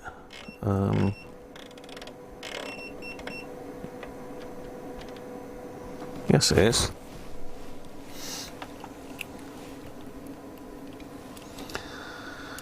And that's the earthy side of the pot there, so we connect it like that.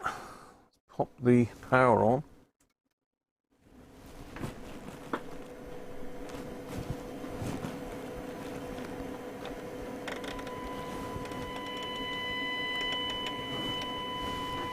Well, that sounds pretty good.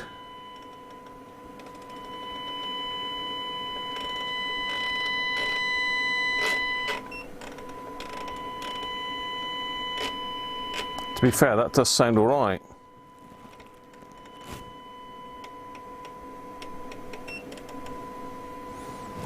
Okay. Just pop that off a minute then. We're getting there. Need to bring the scope back up now. Connect that up. Let's find a probe. A Scopo probo.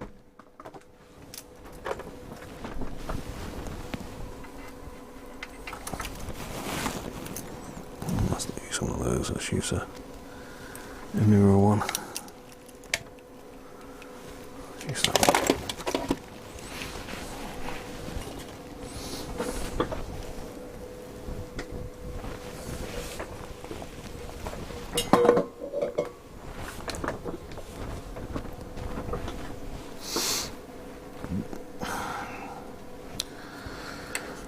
So let's see if we can move that back that way a bit.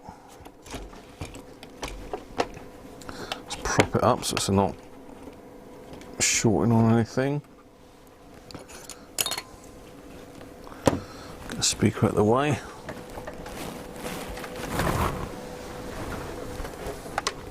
Let's put the scope up on the bench. Turn it at a slight angle so I can see it as well.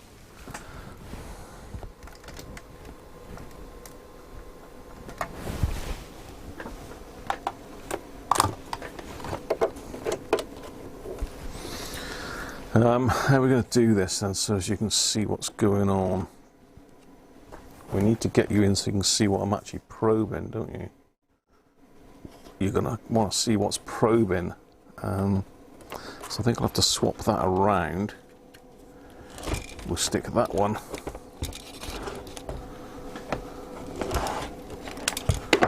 under the overhead camera like that.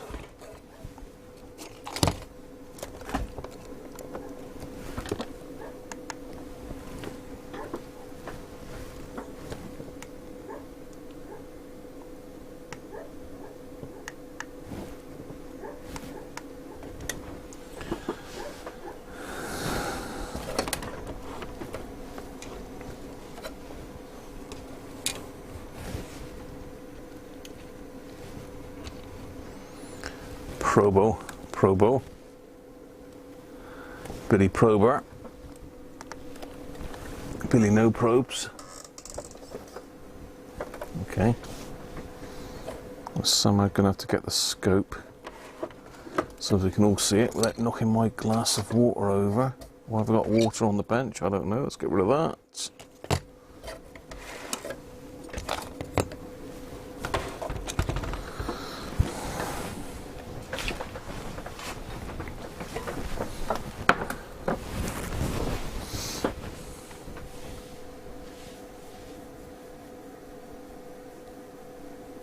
You use a resistor instead of the speaker as it's going to be annoyingly loud. No worries. I might just make it annoyingly loud, Nick.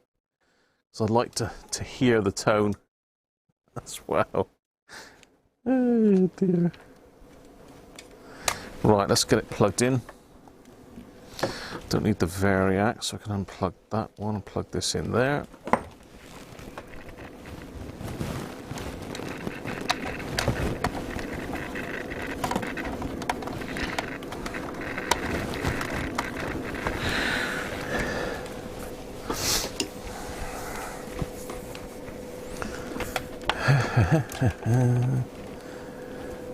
One day. That's it. I was going to get all this ready, but I didn't have time today, so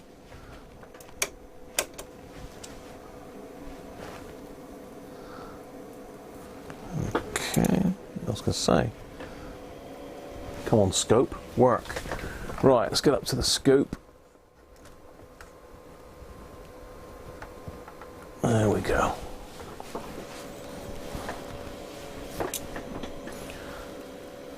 So if we go picture in picture, or do we put the scope picture in picture? I think we'll leave the scope large on the screen.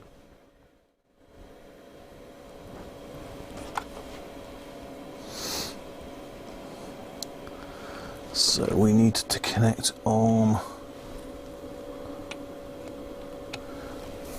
to where we're probing. So if I go to there, onto there, let's turn that on. That's just a choir. One times.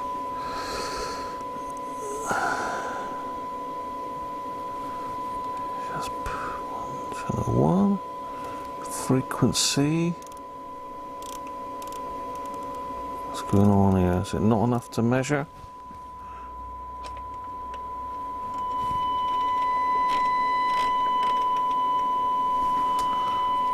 Or are we not measuring that? Or we need to measure that on the speaker, don't we?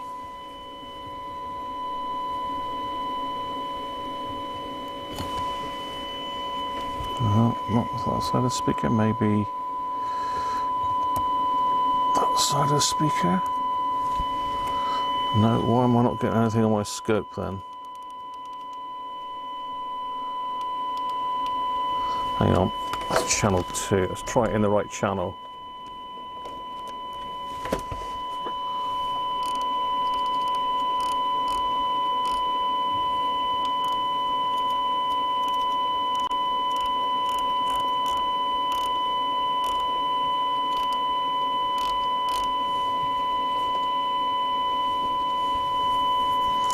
Yay!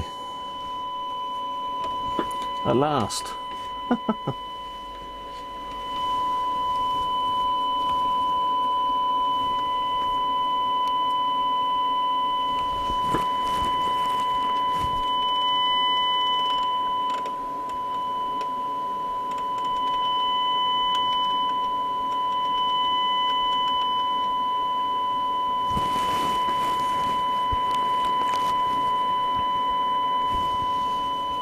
It's distorting quite early on, isn't it?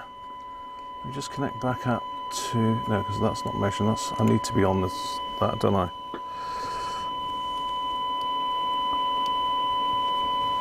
Does look noisy.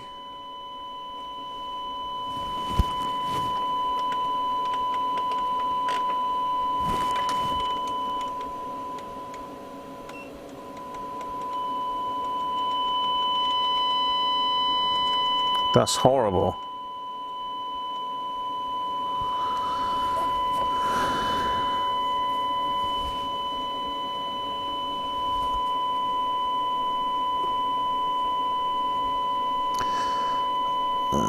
Channel 2 is peak to peak.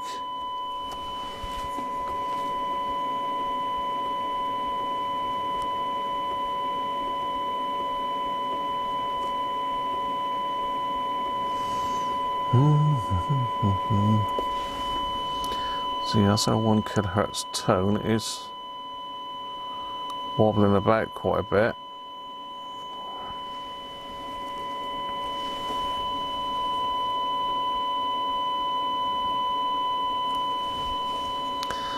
So that's around about 60 millivolts.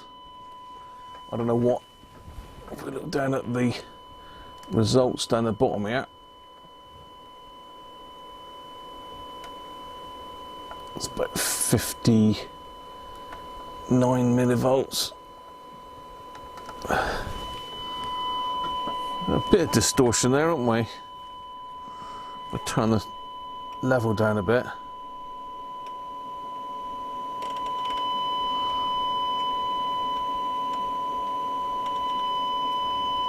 So 60 millivolts is distorting.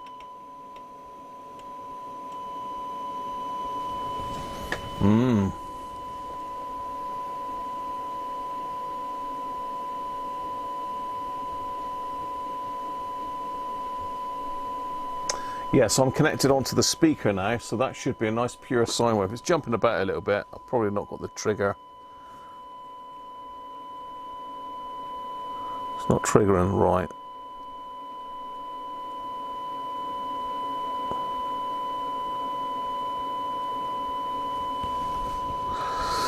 Let's force a trigger.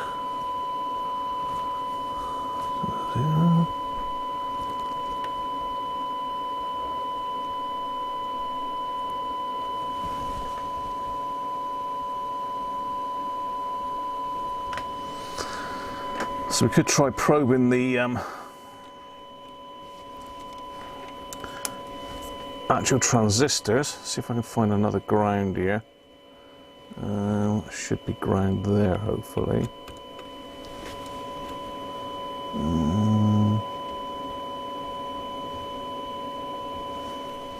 Okay, so we've got decent sine wave on that. That's looking better on that, actually on the transistor rather than the speaker. That's one transistor, this is the other one. So what have we got there? 100 and... that is the collector, both of the collectors. So we've got 150 milliamps on that one.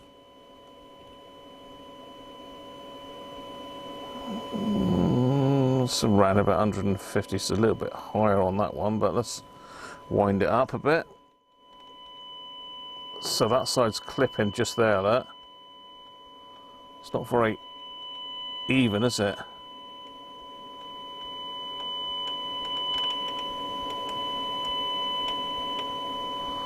So that one's 194 millivolts. So look at this other side.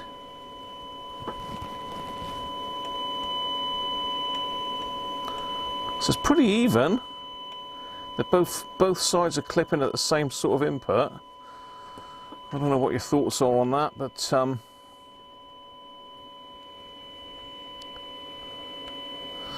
trying to think where that comes out onto from the outputs. It's directly onto the speaker, is it? Or is it onto the headphone jack up here, probably? Yeah, okay, that's connected onto the headphone jack.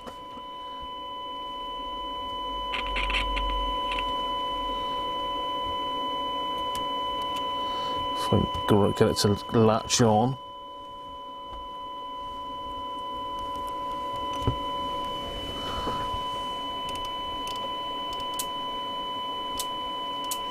That's better.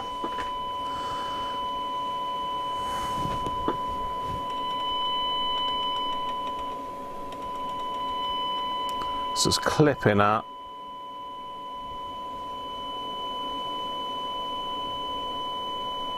800 and...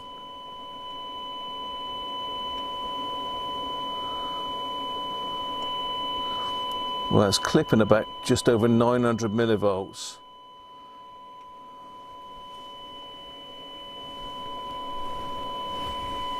Oh, hang on. Focus, Graham, focus.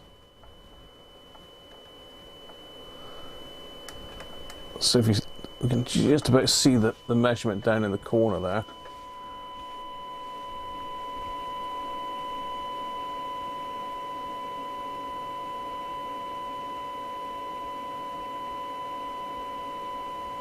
I've just done that, Matambly, am I? Just connected up to the speaker headphone socket now, look. You know, I could put a dummy load across the speaker, but have I got a 3 ohm resistor there? No.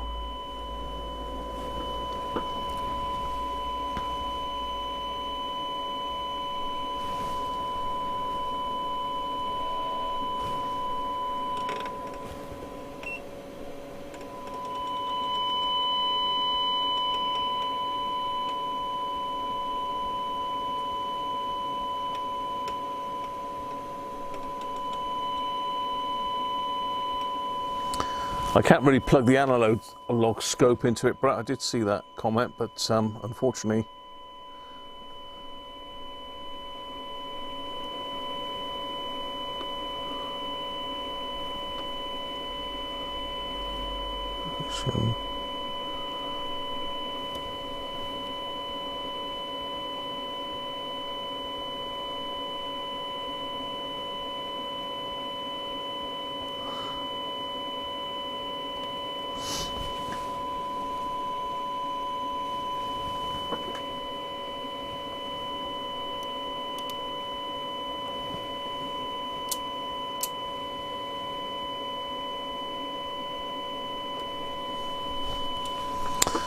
It's not a bad sine wave, really.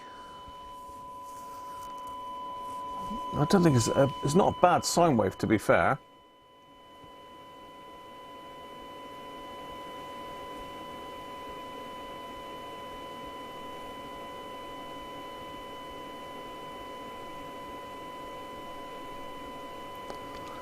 So you think the clipping starts in the driver stage, Derek?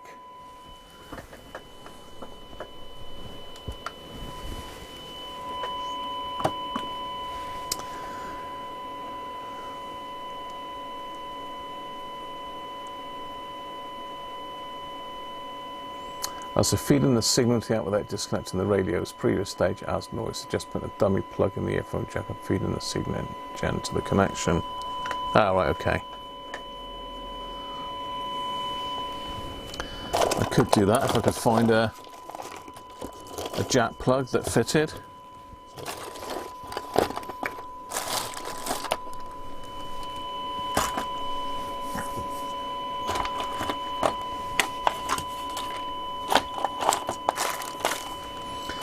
Somewhere I've got a jack plug, Joe.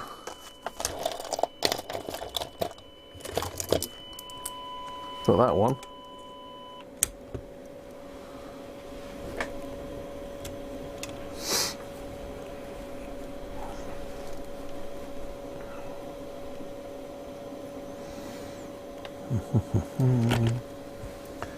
Let's try that a minute.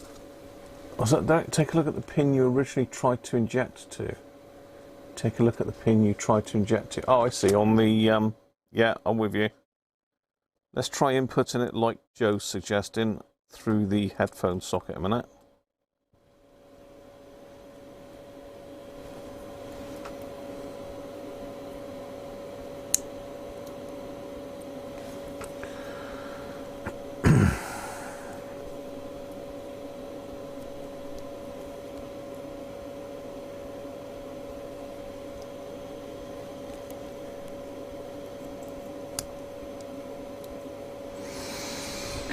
We're still going to need to go via a,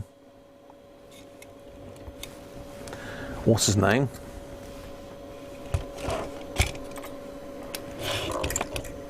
A capacitor. Let's take that off.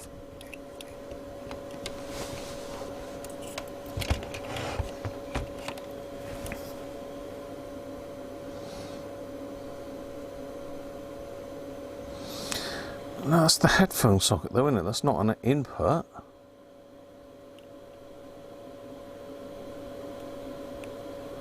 That's the output. So no, I'm not. No, I'm up barking up the wrong tree there. I think I'm fine where I am there. I know what you're saying, like disconnect the previous stage, but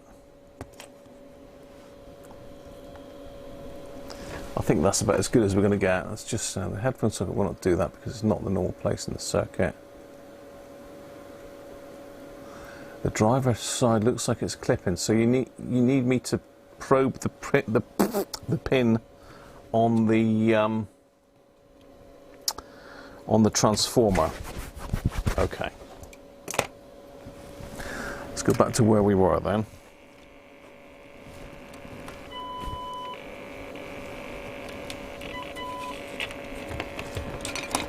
What's happening now here? We've got a good ground. Okay. So let's probe the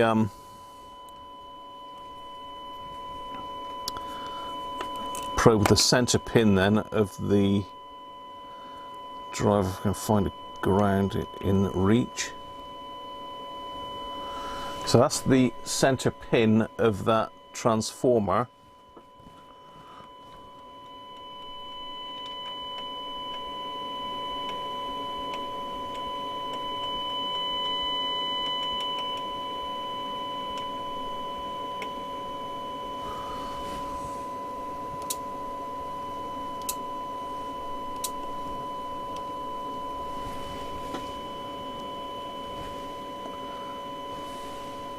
Hi Murat, greetings from you, mate.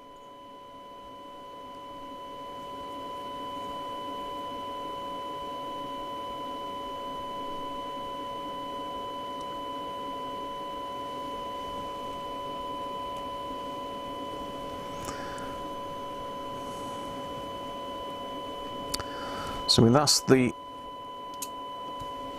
sine wave on the center tap of the so that's off of the volume control, isn't it? So what is that telling us, Derek? I'm not 100% sure what you're saying there. Catch you later, Aaron. Cheers, mate.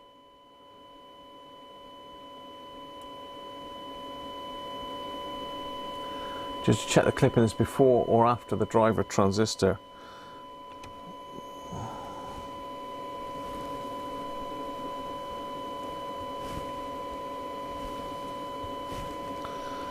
So say that's the input from the volume pot then.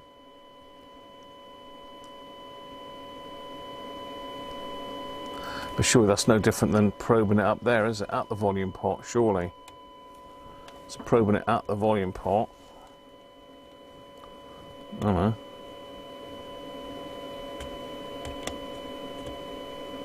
Nothing at the volume pot. What's going on there then?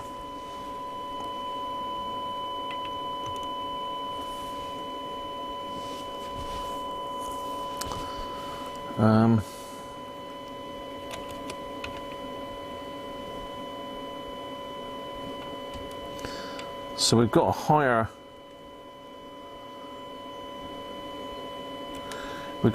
input at the start, so this is off of the volume pot, and once that goes through the amplifier it's smaller. Was that because I haven't turned it up? What's going on now? I've sort of lost myself now. What am I doing now?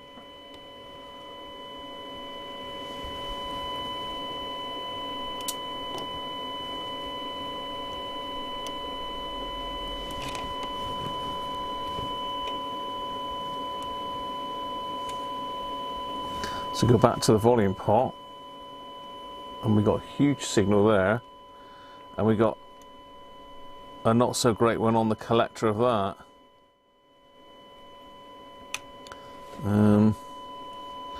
I don't know if I can get in on the driver transistor.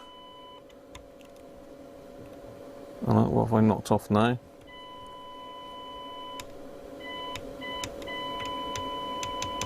Didn't like me connecting into that one, did it? Or that one.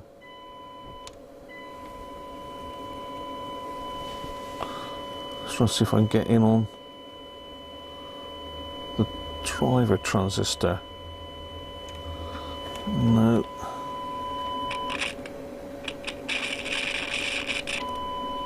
No, it didn't like that, did it?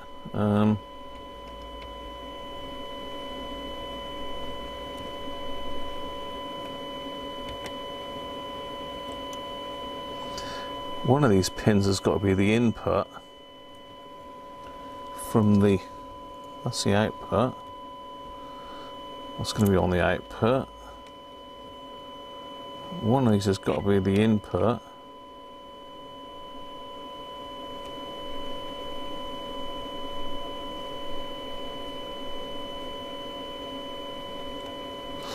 No, one of these has got to be the input.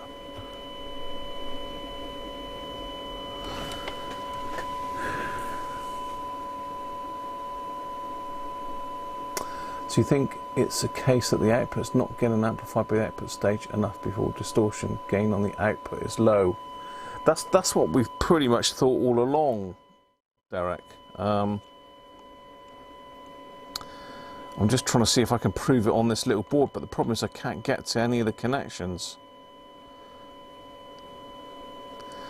I can just about pick it up off the driver there.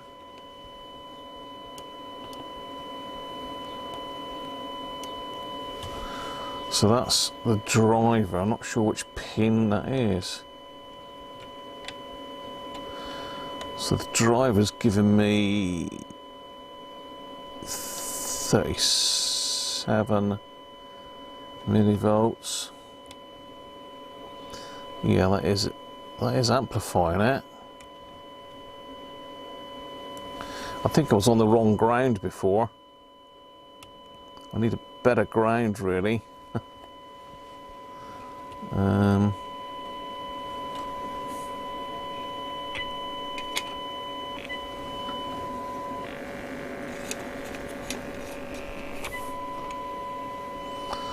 Yeah, I need a better ground point, ideally.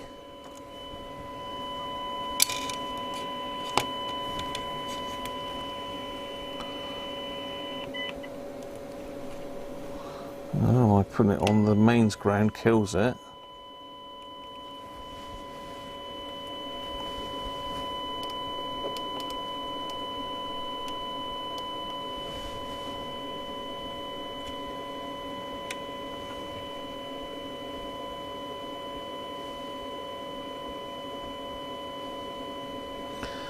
So what I'm confused about is why we've got, oh, unless it's, no, that's just a single, isn't it? This is split in half.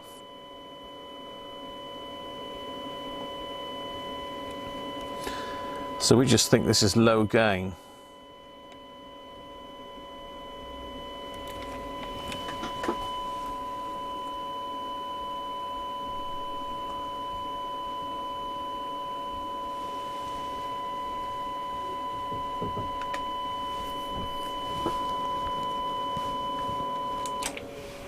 Let's shut that racket up for a minute.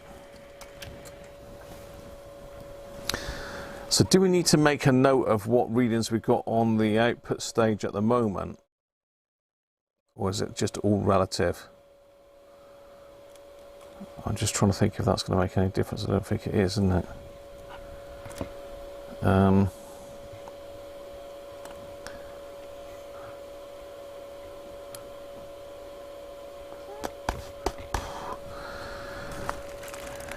So the only other thing that I can do at the moment is to just swap these two transistors for a matched pair, because it could be that one is dragging the other down, although both sides appear to be the same, going into the output transformer. I don't know, anybody got any suggestions what to try next? I think we are, Chris, I think we are. If you look what Derek's just put previously, the clipping starts before the output drivers, so I think it's a case that the output is not getting amplified by the output stage enough before distortion, so the gain on the output is low.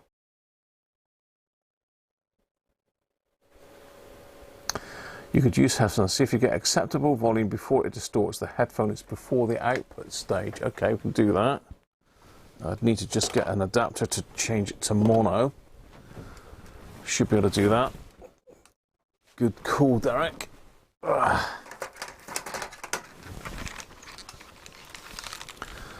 Let's zoom back out a bit, look. So you can see what the hell is going on here.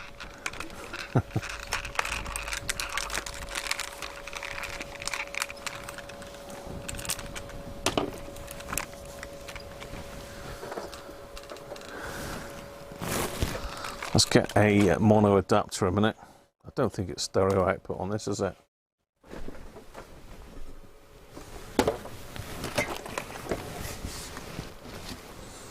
We're not getting anywhere fast, really, but we are looking at it with a far more technical approach this week. But it's baffling me a little bit. Let's see if I can find the right plug here.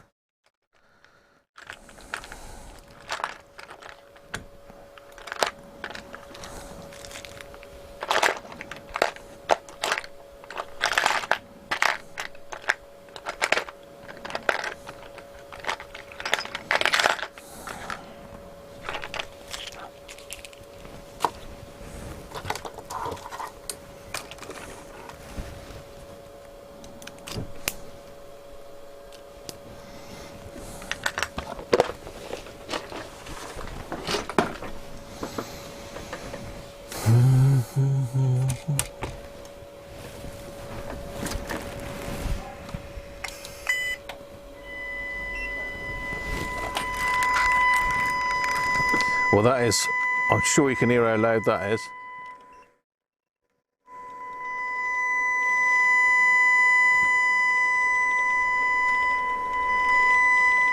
That is very loud. I'm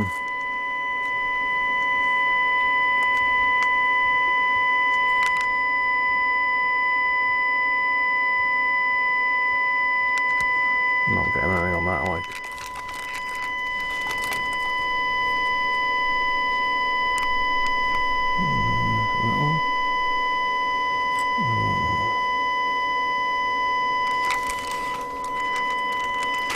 Oh.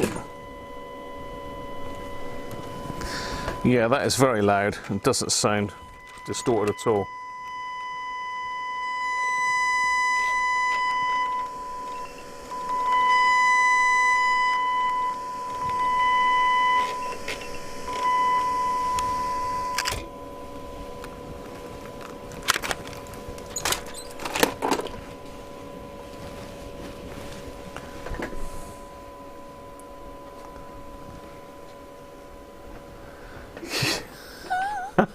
Sorry, Sean, don't you like the lovely sound? Don't you like the sound, Sean?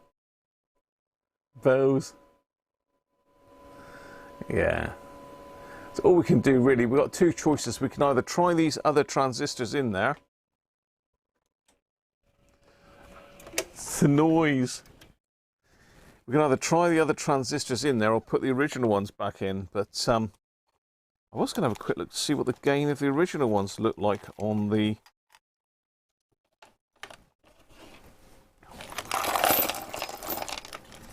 If I've got them here, they were here.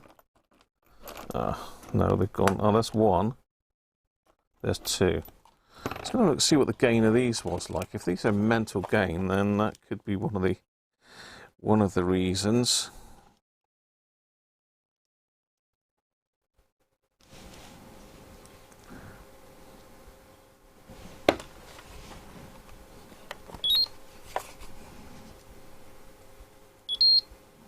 $122, so it's not massive gain. What's the other one? Let's check the other one. That's better for your ears, Sean, isn't it? Have another beer, all the sound will all go away soon. Have a few more. That'll get rid of the sound. So one was 122 and the other one was 71, so they weren't very well balanced, were they? You've got a notch filter.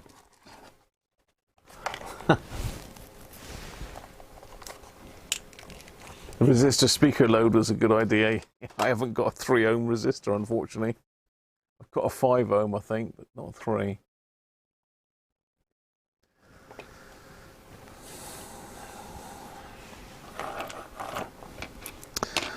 So if I stick these 278s in, if that don't work, and it's still quite quiet, then I think, and distorted. I couldn't see any distortion though, really. I mean, it was driving it into distortion, like you say, because maybe the gain wasn't good enough. I see, I might have killed one of those transistors when I connected up with a 187 instead of an AC 178. So I might have killed or made one of those transistors go really low gain. Now, that's the other possibility.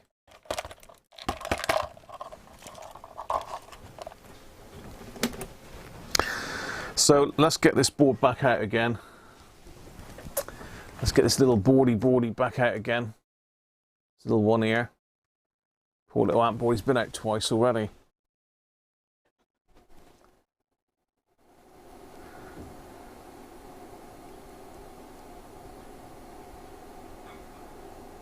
You use earplugs, Sean. Excellent. Well, we're going to try these two in anyway.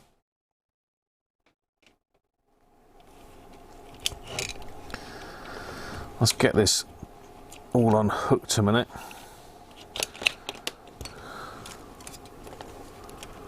You can feel the dial cord there twanging. We do not want a twanging dial cord.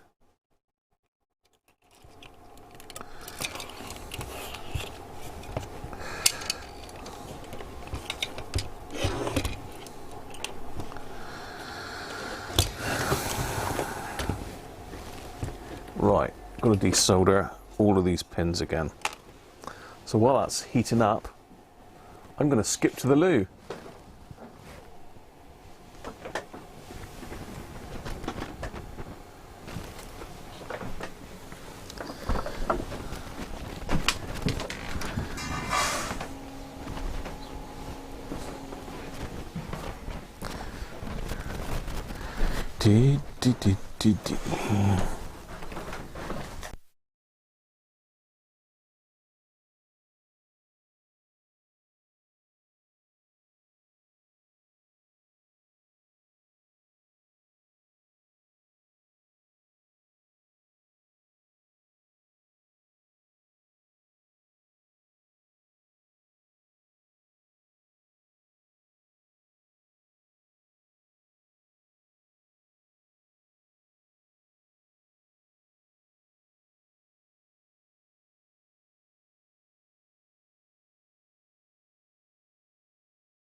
Right, let's get this little amplifier board back out again.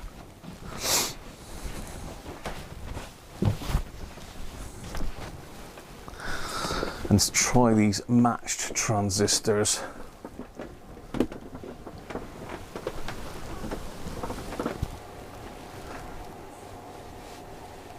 I can't remember, Joe, to be fair, what the HFE of the old ones was, because I changed one of them, didn't I?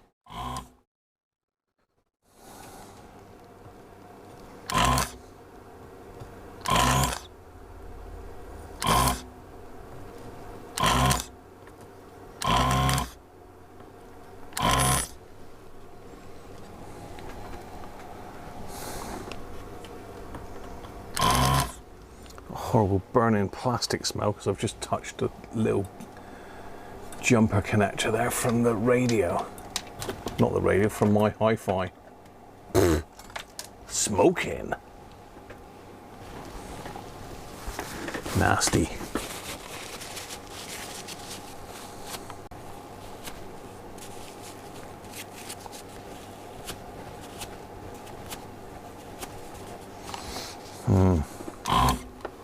Right, carrying on.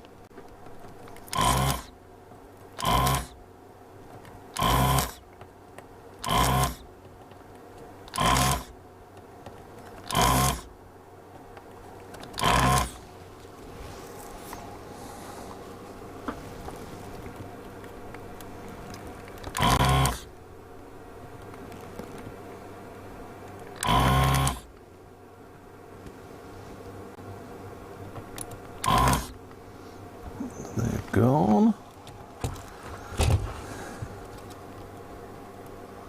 That side of the board's free. Let's just do this one.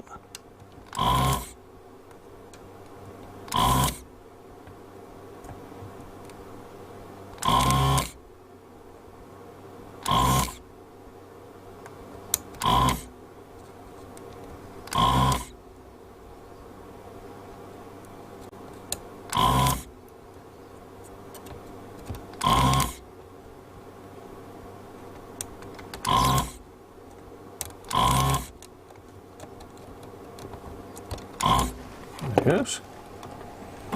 And she's out. Cheers, Sean.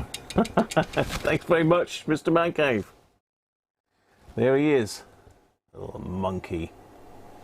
So we've got to whip these two out and pop these two in. We'll check the HFE of these when they come out.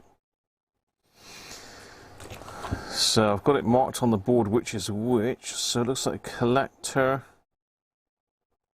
and emitter are opposite each other. The collector is marked by the little peg.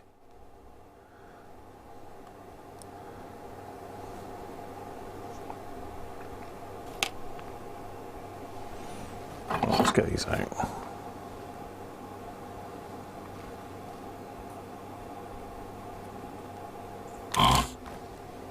You can't see what I'm doing now, can you?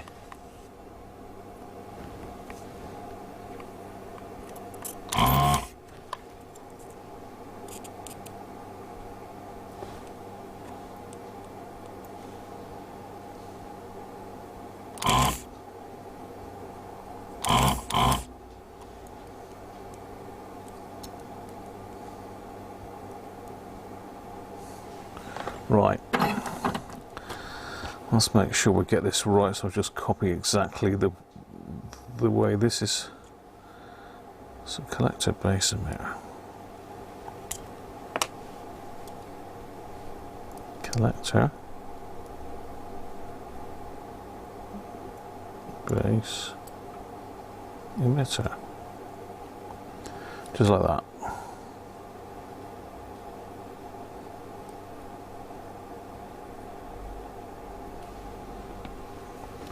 Just solder that in. Let's get you down here, it's a bit easier for me than trying to hold it up in the air. You're back, morning. You're into the cycle racing then? I used to watch a Tour de France years ago. I haven't seen it for a long, long time though. I actually saw a stage of it live when we lived down in Plymouth. It came through the town.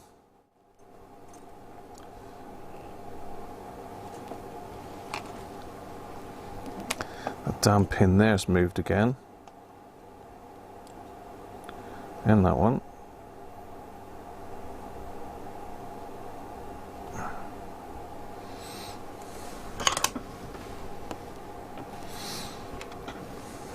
So let's check the HFE of this one first. Before I cut the legs off that one. See if this one's a bit poorly.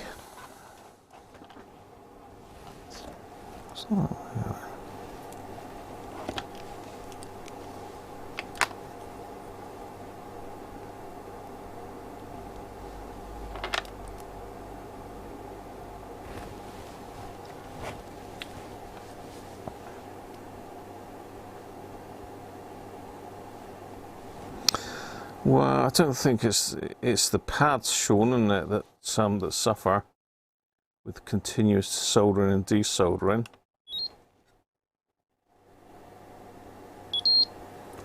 So that's got an HFE of 71, which was the same as the lowest of the old ones.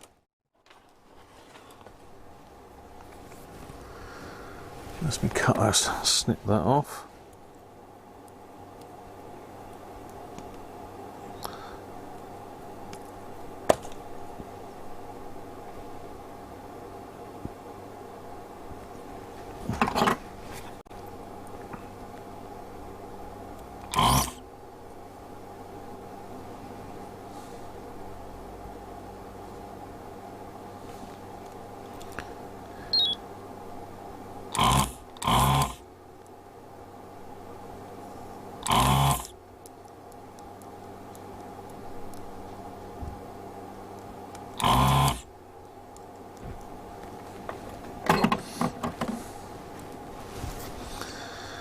Right, okay, so again we've got collector, base emitter.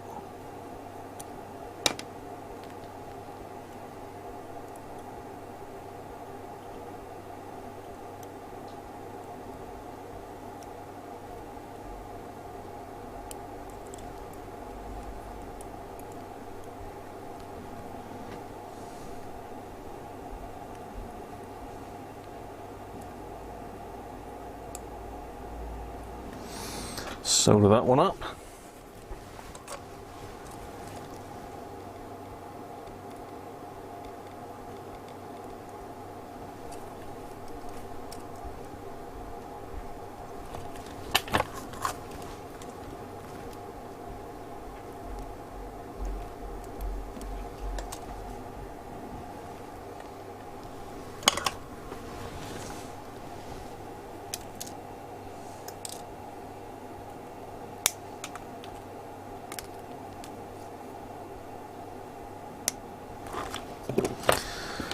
So let's have a look now. Is this the one I've just done? I can't remember now. So look at the gain of this one.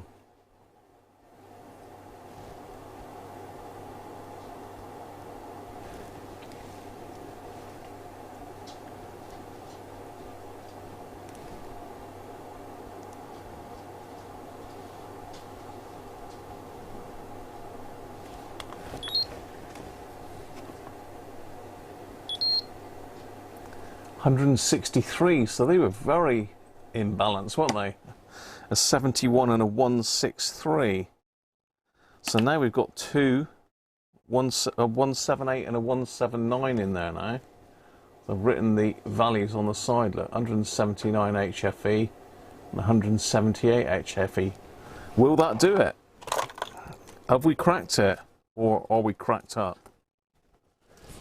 Could there be something else on the board that's not right? But then I'm sure it was all right before, but then we didn't really push it, to be fair. Right, let's see if we can get this thing to line back up again then.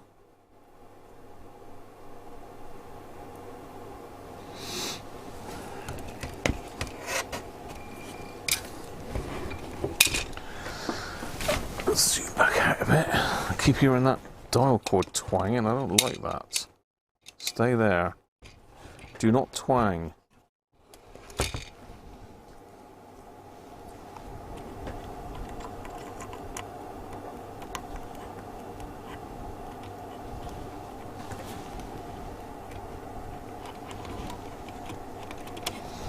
Just bend these legs a bit. Oh dear. More stuff cascading down off of the bench. Onto the bench even.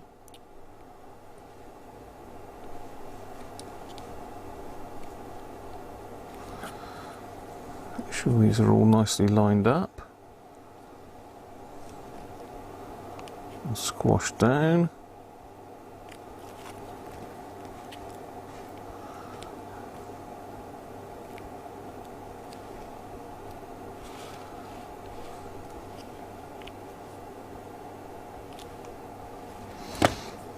Try that again.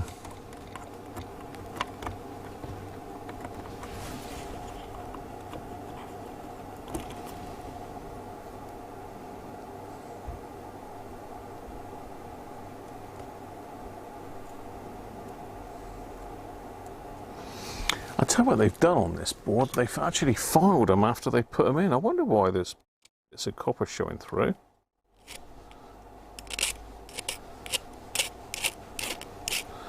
Because all the pads are flat, so to get it to sit flat, it looks like they filed it. So we'll do the same.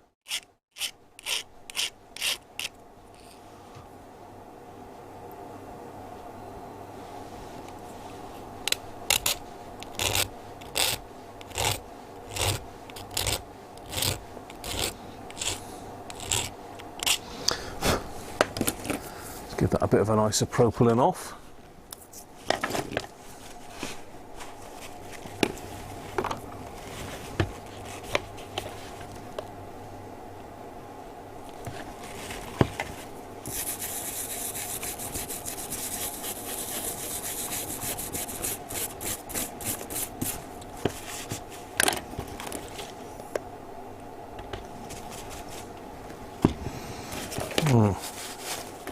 See if that sits a bit better.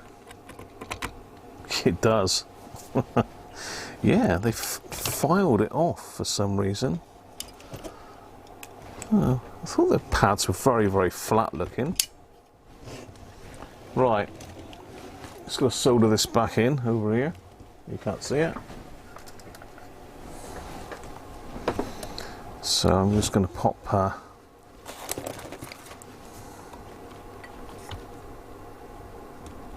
Bit of flux on each corner.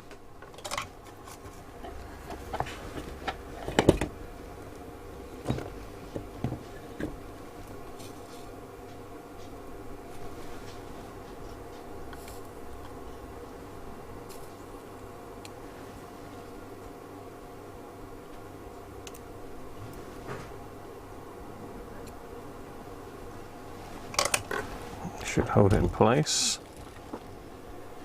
Yeah. And so do the rest.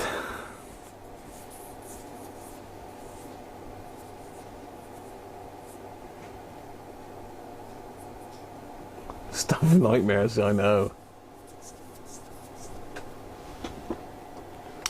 A Grundig stereo decoder.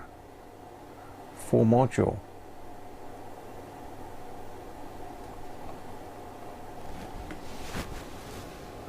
Welcome back, Rob. Where have you been? Where have you been, Rob?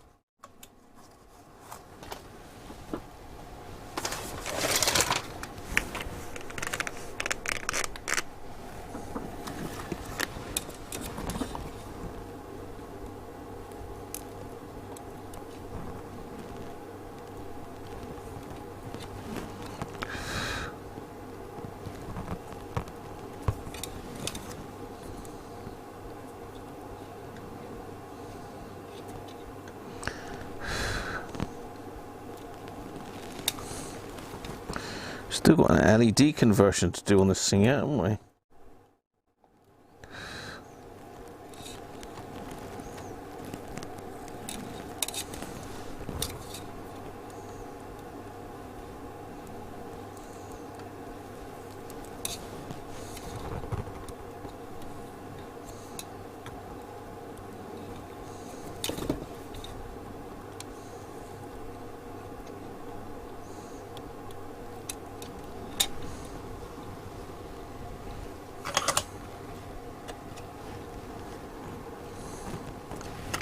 Well, we're back in business.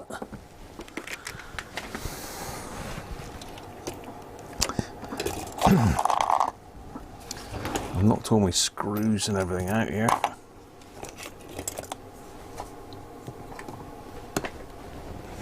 We need another clear up.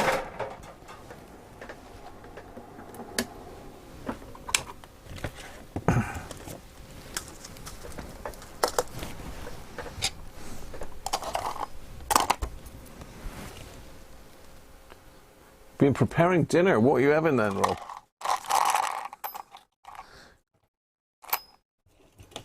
Do you hear that? Metal. Cast metal knobs, look. Solid metal, that is. Very nice.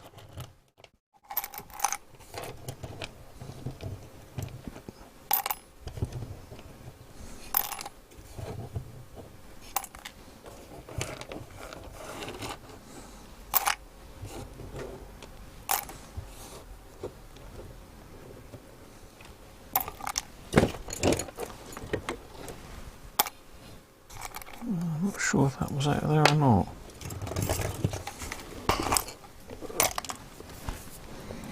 Okay.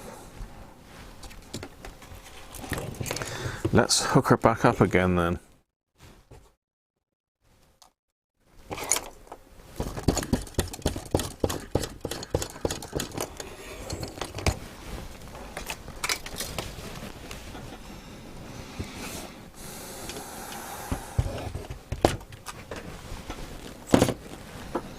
No, that was positive and negative, I believe.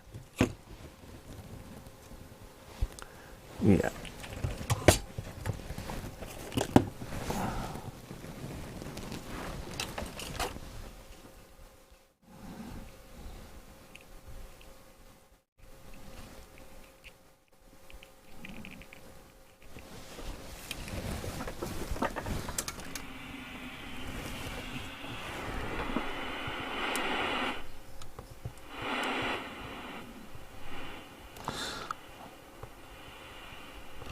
Still wouldn't say it's overly loud.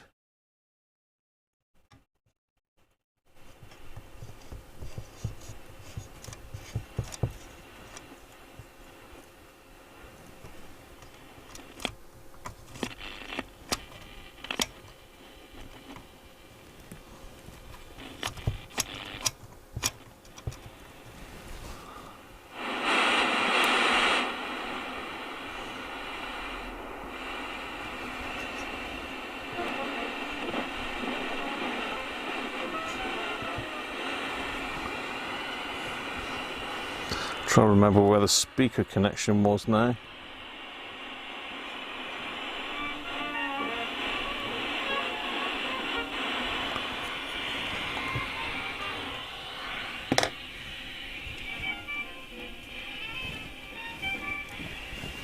Yeah, it was that middle one there. Now, where's my bits of wire that I had connected up to that last time?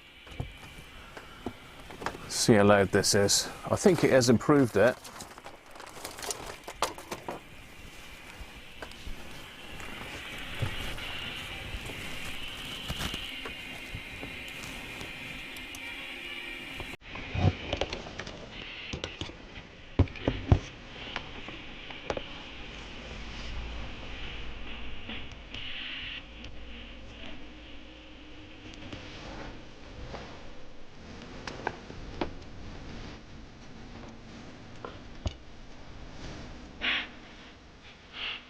Yeah, that is louder.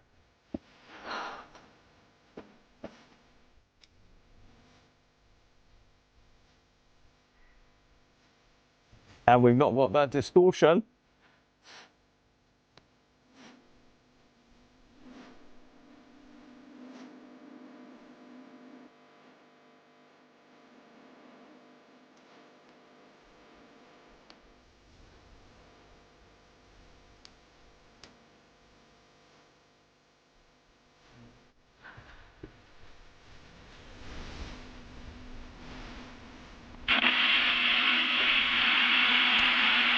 Inspirational, learned, poetic formulist.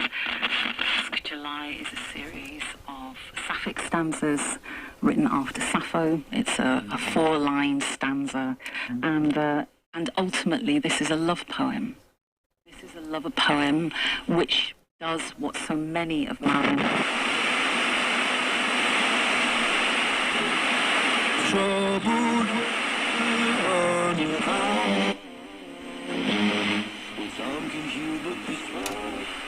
They came to Down the Parade for the first time with me. So yeah, they came to the parade, and it was just that day that younger me would never have thought that would have happened. So that was just, yeah, an amazing experience. That is so great. What did they make of it? Did they have a good time? Yeah, they absolutely loved it. Yeah, this speaker's they didn't think it knack. would be as gay as it was. They Just pop the original speaker back in a minute then.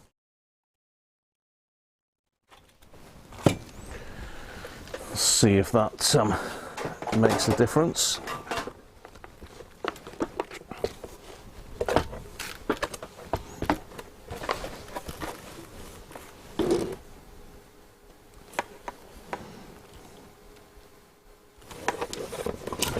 Oh damn, I've just pulled the wires off there as well now.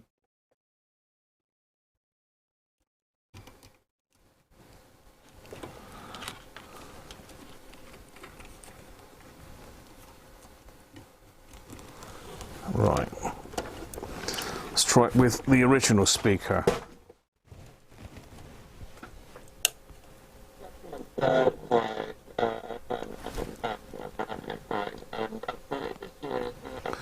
So I think they're on the wrong way round now.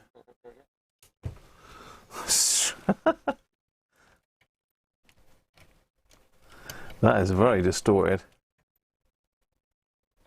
Try that. Community that trans rights are There we are. a threat and kind of being used as a political political viewpoint, and it's in the media a lot. So yeah, I think the protest element of it definitely was out there, and it was kind of, it reminded you that Pride is obviously celebration, but it is a protest, and getting that message out there.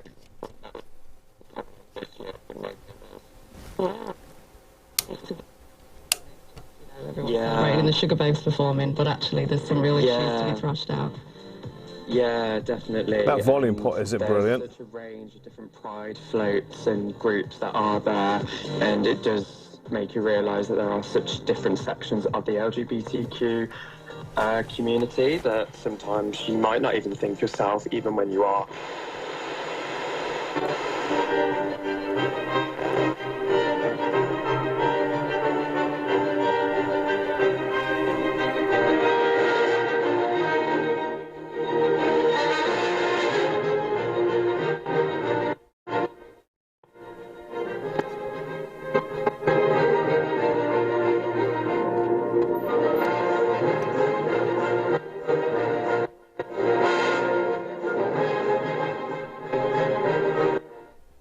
Yeah, the volume pot's got like flat spots in it.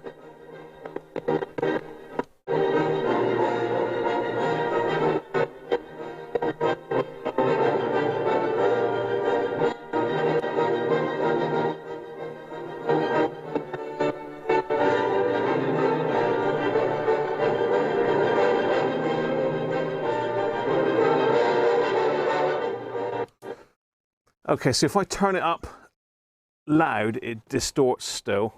It's I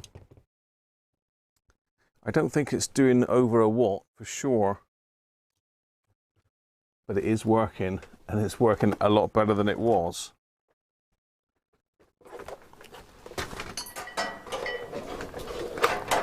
We haven't got that distortion continually through it now.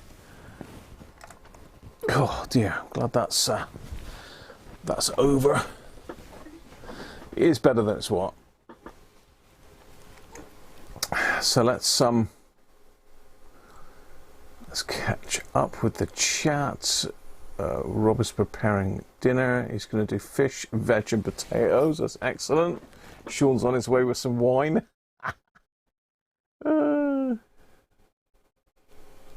Brett's 320 microfarads.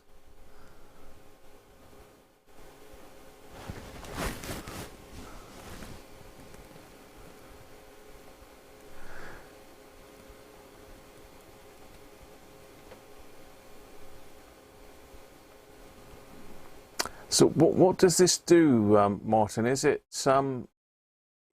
the oscillator for SSB, Martin, or is it something else? Everyone's on holidays. Radio's in the background. Striptease music. Sounds better, doesn't it?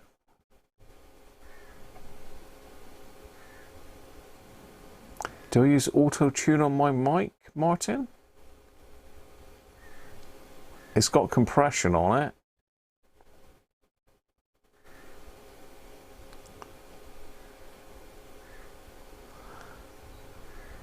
That's the theme to this week's ITV 70s documentary, really. LED's next, Chris, is it? Okay. Let me just get those speaker leads back so I can run it up. The speaker, so it's definitely polarity sensitive, isn't it? That speaker, because it had severe distortion connected one way and not the other, which is unusual because normally you can play a speaker either way round. But it doesn't like it, does it?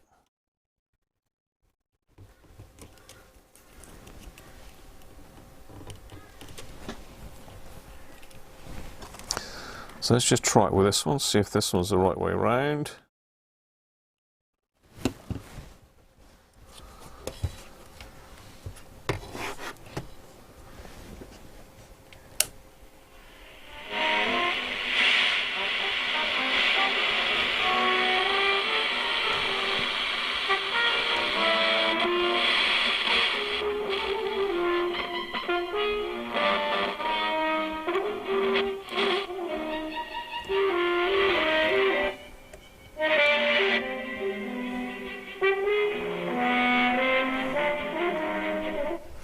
Well, it was a 50-50, and I think I got it right the first time. Let's just try it the other way around to see if that distorts on this speaker. It might just be that the other one distorts and this one doesn't.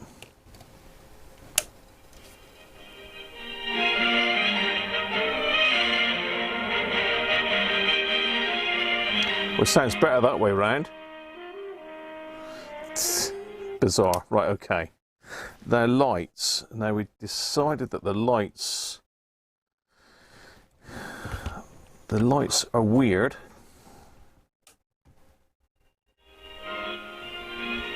In that we've got to short out this big bar across here to get the lights going. So that's this.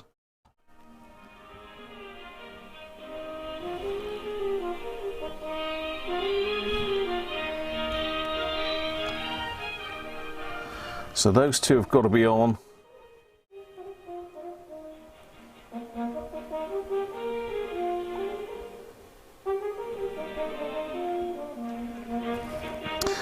So we need to somehow work out the voltage of those two.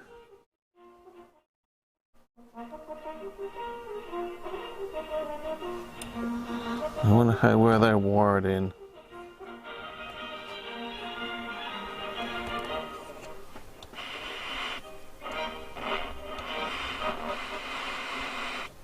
Music of Mozart with the movement of his Horn Concerto No. 2. Timothy Jones was playing the horn with the London Symphony Orchestra. And before it, the opening of the Coralia Suite by Sibelius, the intermezzo.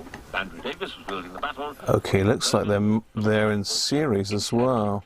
If you have ever wondered what the difference is, wondered like me, to be frank, between a horn and a trumpet, I looked it up. How about this? 1/3 of the tube length of a trumpet is conical and 2/3 is cylindrical. I think it's those two there that have got to be joined. There you go.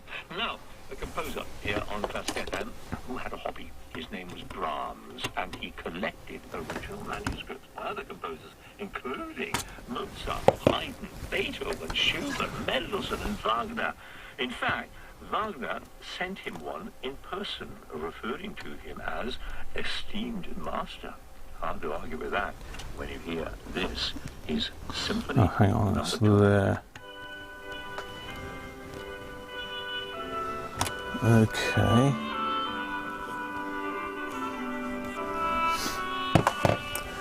Right, let's do some wangling in a minute. I'm just going to temporarily tack a wire on the back to connect the things together, because I'm going to need to put a current limiting resistor in. Now, do I wire them in series? I suppose.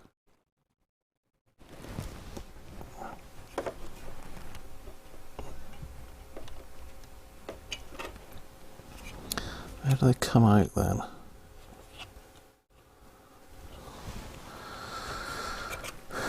Do these bulbs plug in, I wonder?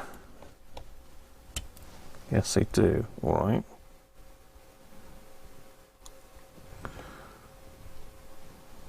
So I'm just trying to think what I could do here so we can potentially use that to plug our LEDs in. So we need to work out LEDs in series, but we need to have a look at the voltages on this, really, don't we? So I'm going to have to connect those two together just to keep it switched on permanently, because I can't use the switch without the front on, if you know what I mean.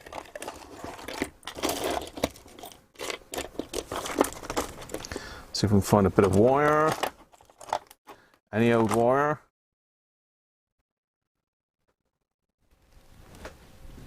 Well, that yellow bit of wire I was using just now disappeared too. That's gone into the ether with the rest of the stuff. Let's get this scope out of the way now, because that's in my way a bit.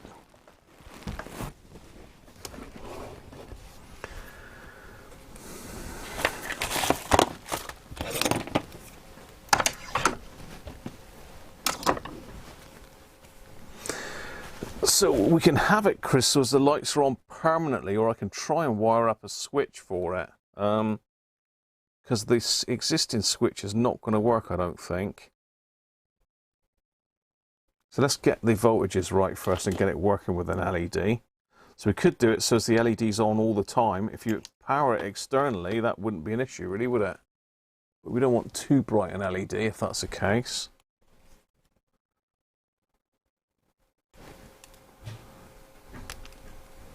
That's a bit overkill, that wire.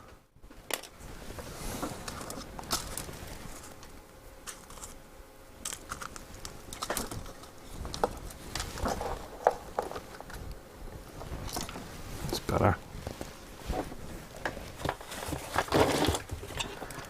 Whew.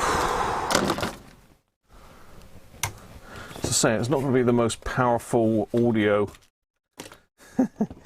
in the world, but it's perfectly listenable.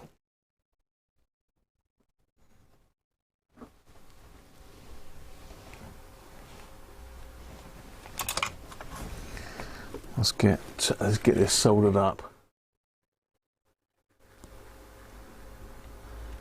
Oh, stereo decoder for the old tube radios, right? Yoddy Toddy, how you doing?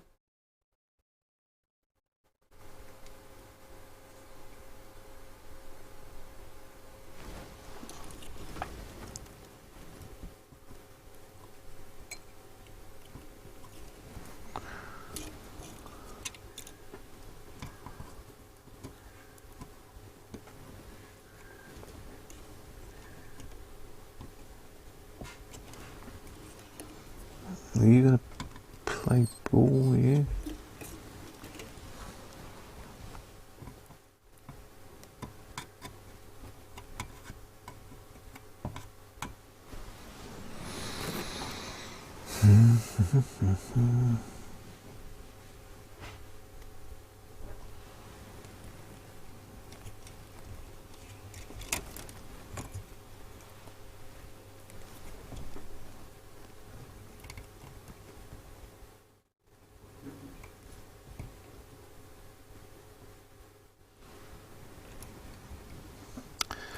So why won't that take solder then?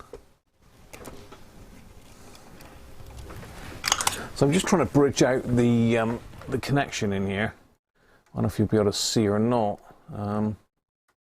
It's in underneath this mass of wires here. I turn it around that way, you can just about see what I'm up to in there. Let's get my eyes on, get in there a bit closer. So I managed to get a nice blob of solder on that one, but not this one for some reason.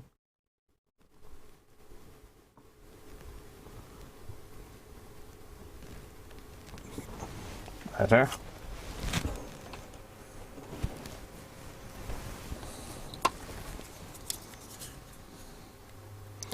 So if I connect those together, that'll do away with that switch for the time being. Let's see if I can figure out some way of connecting a switch back onto it.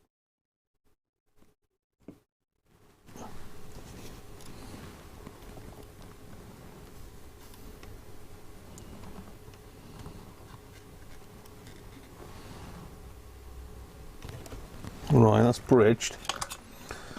So now when I power it on, the lights should come on their own.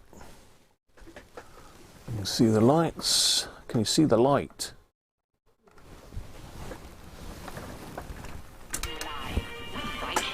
Destination-focused journeys on all 7 continents. Right, that's bridged.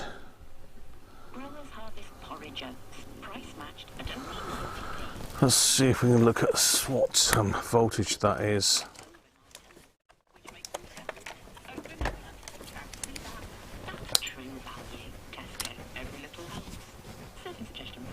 What's a ground?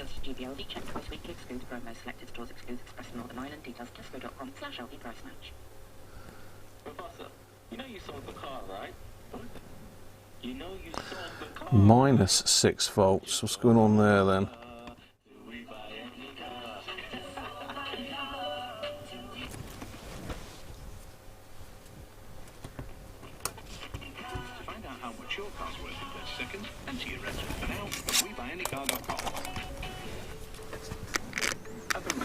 For more information, visit webuyanycar.com/info. Friends popping round. The sun coming out. I need my little probes. Will I be able to find them? No. I'll be able to find them.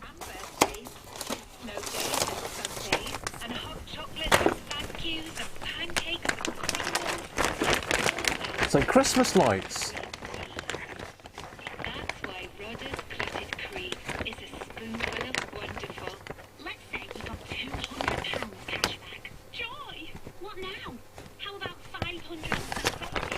Have them permanently on. Get cashback on a load of Samsung tech, like £200. Let's zoom you back out a bit.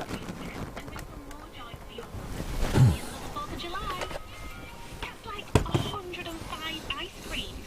Purchase from a participating retailer. Claim from in 30 days of purchase. T's and C's apply. When you move into palliative care, you'd think tropical fish would be the last thing on your mind. But when a cancer patient in Northampton was getting anxious about his beloved pets, Jan from Macmillan Cancer Support collected them, giving Nemo, Charles... Why have we got minus voltage here? a new home. What's going on here? Macmillan I Cancer mean, this is wherever you are, chassis ground. to help people living with cancer.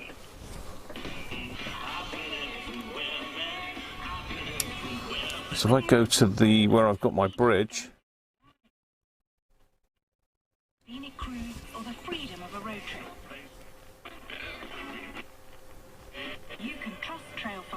take care of all your travel arrangements. What's going on there? 0207 368 1230 or visit your local Trailfinders travel centre. Wherever, whenever. Trust Trailfinders. On your radio. Am I getting confused? Is this some weird blimmin' reversed ground thing going on here?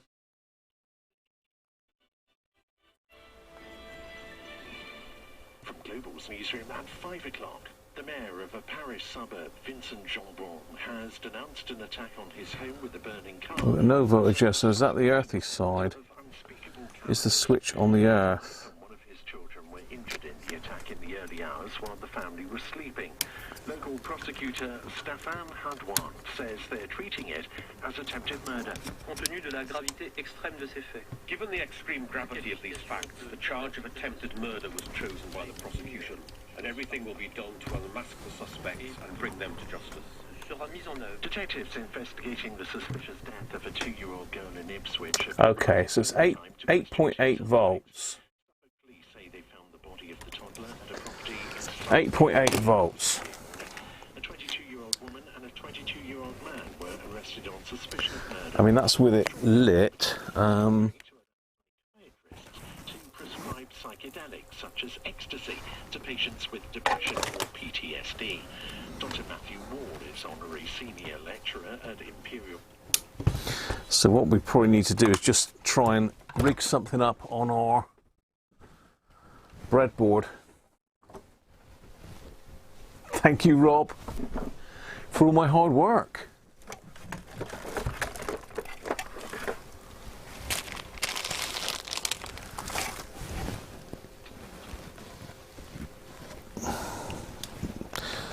So what should we put? Green LEDs in it? Better be white ones, isn't it?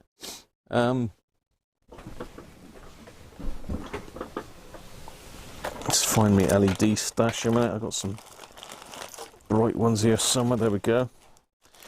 3 volt, 25 milliamp.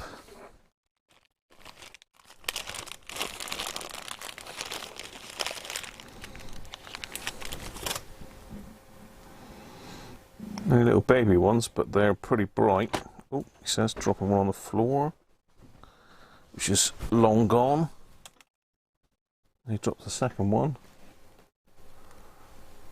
Green? You don't want green, Chris, do you? Really?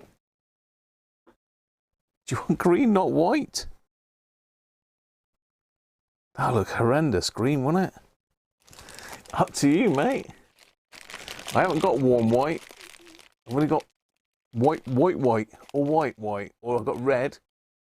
But they're going to be dull. You want bright, so they're like a display up, really, don't you?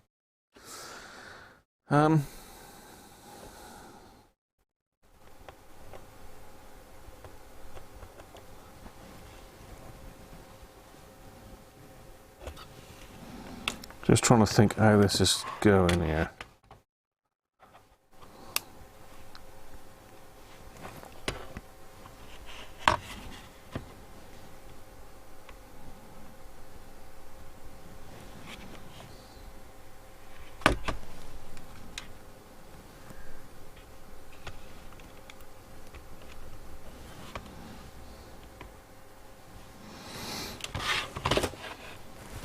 I've got brain freeze at the moment. Beer coloured and beer. No, I haven't got. I've only got white or green. I've got some red ones, but that looked pretty shocking. I've got some bigger ones that might look a bit better in the set. They're very. These are frosted, so these give out a little bit better light. I've got one here, so that's got to be.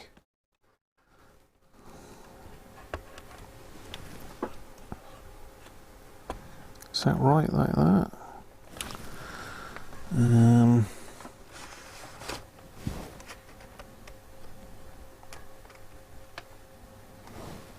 need my other probes, really. What have I done with those? What's on the end of this? No, that's no good.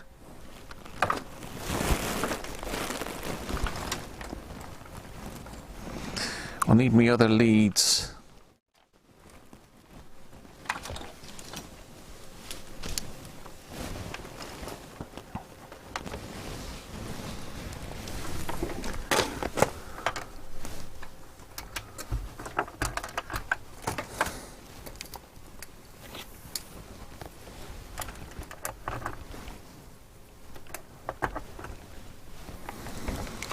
I'm just messing about a minute first, and then I'll show you what I'm doing if I get it right. If I don't get it right, they'll just go pop, pop, pop goes the LED.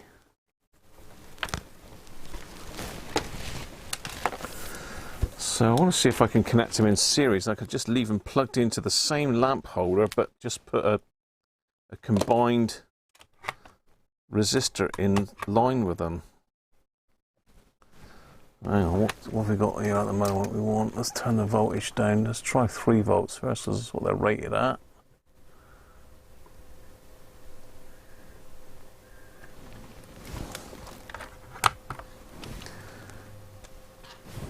Oh, okay, what's that doing then? Well, we got that. Why are we drawing so much current with that then?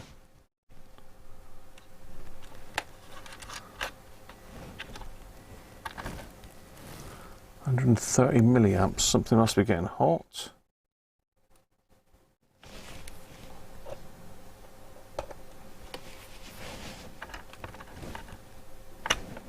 No, what are we doing here? What are you doing here, Graham?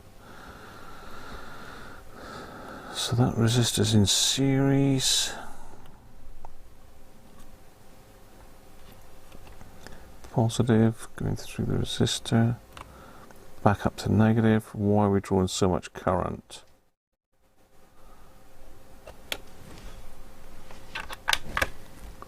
Okay, we're drawing current with nothing in there. What's going on here?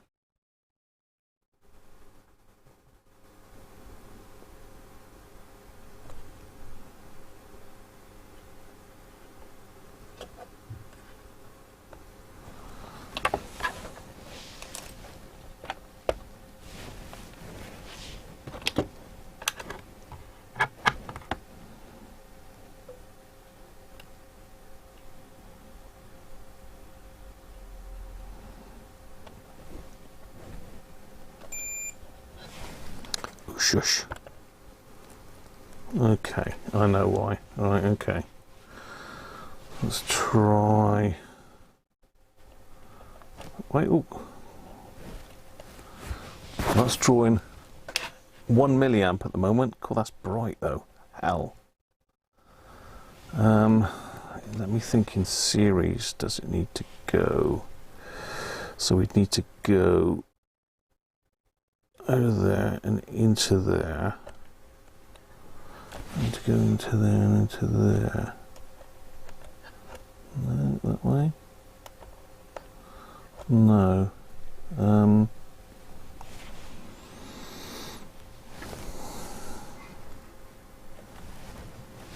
Where's that not working? Well, that should work.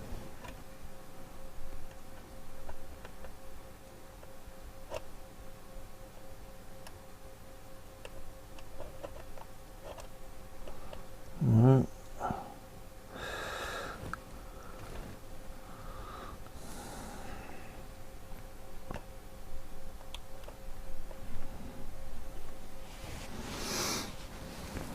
So why is our series LEDs not working then? Come on, tell me. Light electrodiode, it doesn't stand for light emitting diode then. I don't know what that resistor I've got in there is now. Red, black. I've got my little thingy here somewhere.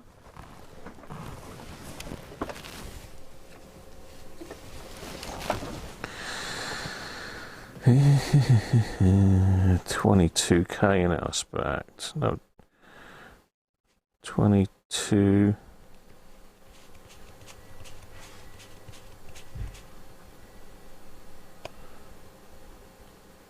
Oh, 22 ohms.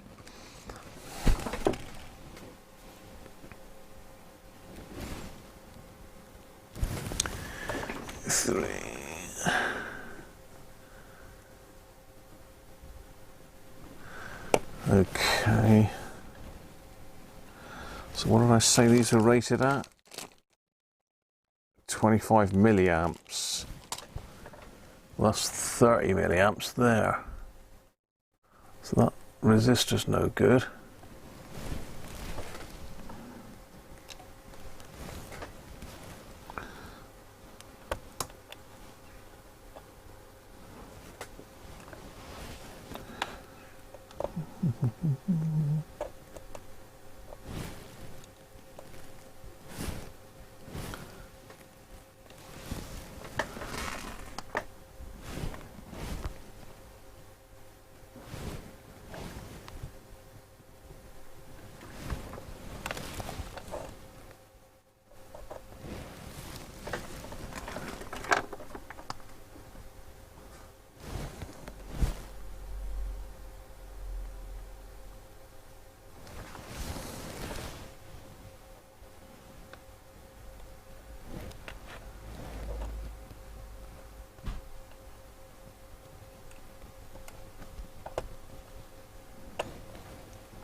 Okay, so because I've got two 3-volt transistors, I need to have them at 6 volts. And that's drawing 20 milliamps. That's pretty bright.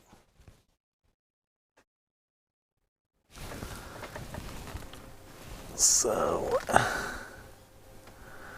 it's 8.8. That's too high, so I need to drop that resistor. I need to increase the resistor, I mean. So let's try, what have we got here to hand without having to pull all the resistors down? What have we got here?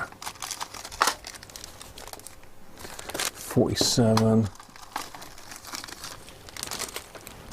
560.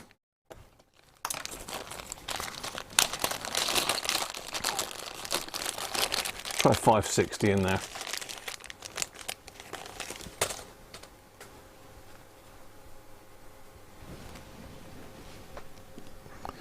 So go from there to there. Okay, that's definitely dropped it. So can we go up to 8.8 volts now? Yeah. Okay. Yeah, so that's only drawing 10 milliamps at 9 volts with a 560 in there. So we want to drive them a bit harder than that. I mean, they're not overly bright, are they? What do you think? Whack it up to 24 volts. Well, it will take it because that resistor's limiting the current, pardon me. Probably, what did I say I did before? 22, didn't I? So 47, let's put that in. Let's drop the voltage back a minute.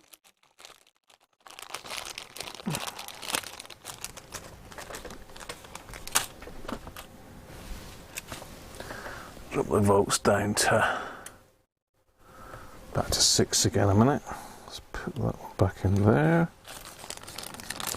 Let's try 47. So the other one was 22. Oh, this is 47. Is this 47K? No, just 47. So the other one was 22, I believe. Ooh.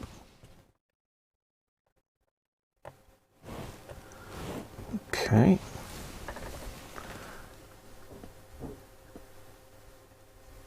Yeah, that's drawing too much. That's 40 milliamps. Really, I mean, is that 25 milliamps? Is that shared? So if I put them in series, does that become 50 milliamps? Or I'm not sure with diodes in series whether the ampage is increased or decreased. I would assume, is it increased? I don't know, but definitely that's probably too low, 47 ohms. So probably,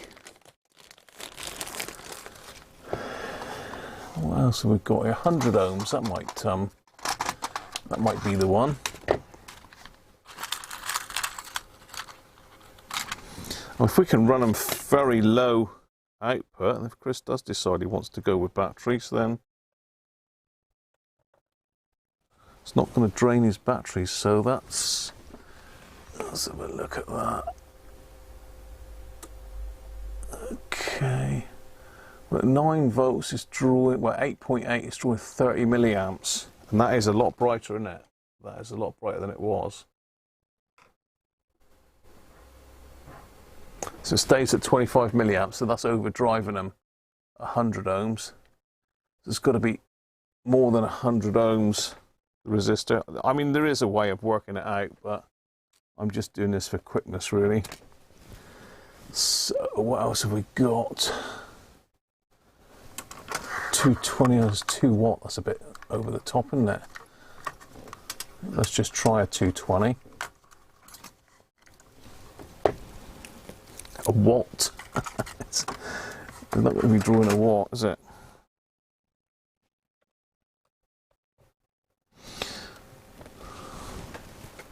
So half watt resistor should be more than enough, really. Okay. 8.8. So that says it's drawing 20 milliamps. That's with a 220 ohm in there. And that's still plenty bright enough. I've got a 560, this is a 220 now, Rolf. So that's drawing 20. Let's see what that is actually drawing. So if I change it into the milliamps on my meter, put onto milliamps.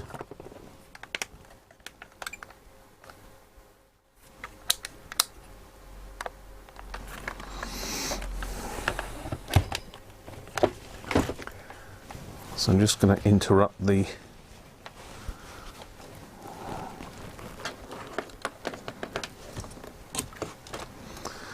supply that. So just whip, what should I whip out? Just whip that out.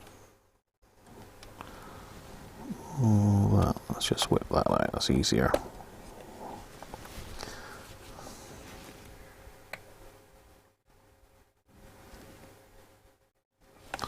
Wrong way round, isn't it?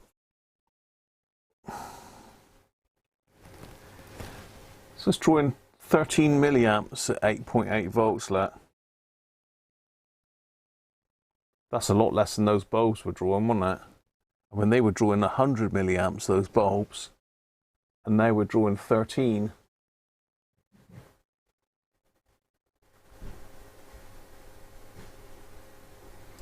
I need to find an LED that matches incandescent colour exactly. You could, I suppose I could colour them in. I could give them a bit of colour. The orange highlighter on them. Don't think that would do anything though, would it? No, it's not even drawing onto it.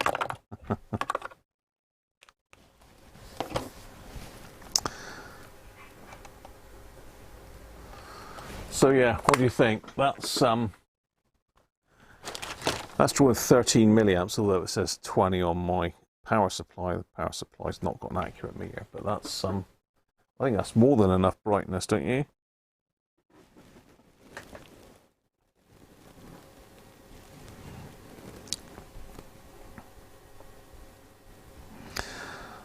So really, that is going to be dead easy to do that.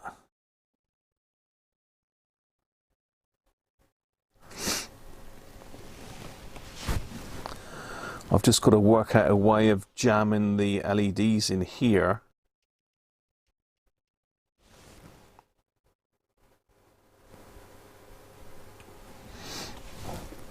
God, I'll tell you what, they're bright to look at. But I'm just trying to think where they actually shine through the case.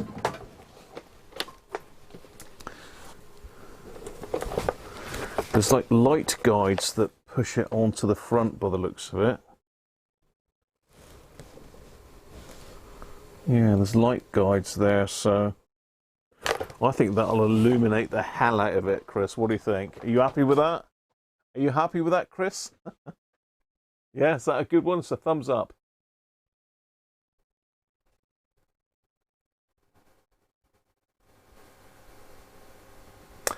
You think 20 milliamps is quite a drain on the batteries? I think he's going to use it, well, 13 milliamps. What was the one that was more? I mean, if I would go back to the 560, let's go back to the 560 minutes, see what drain that has got on it.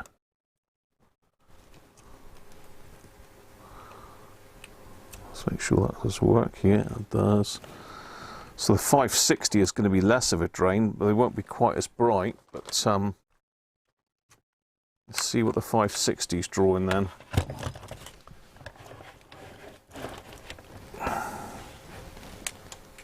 It's not right in focus, is it really? Well, let's try the 560, see what that's drawing.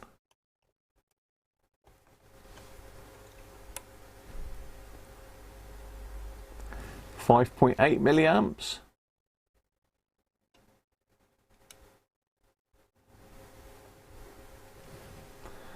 5.8 is better than 13, isn't it?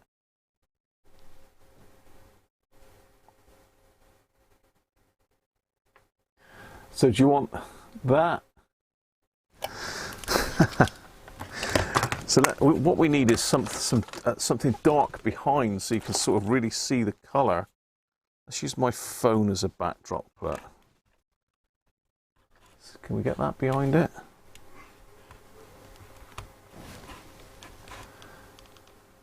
Not brilliantly, but yeah, that might. So this is less current draw. Option number 1.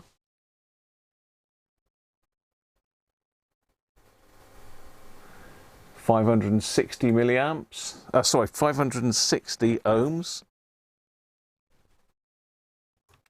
Or higher current drain.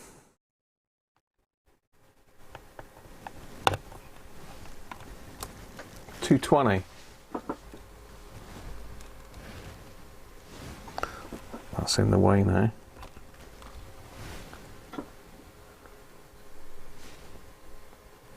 So it's 220 ohm or 560 ohm. Do you want them brighter or slightly dimmer?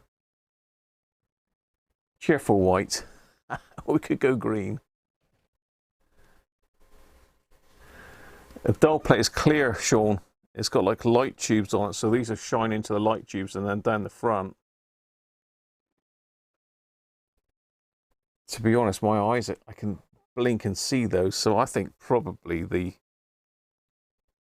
560 will be better. You want the 220, this one here, do you, Chris? Really bright. Be lit up like a Christmas tree, and it's going to draw 13 milliamps, yeah? Turn that off a minute. Cool.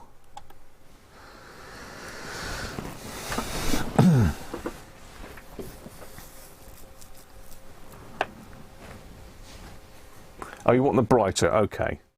So we'll go with the 220. So I want a half watt 220. Half watt 220. 560, 220.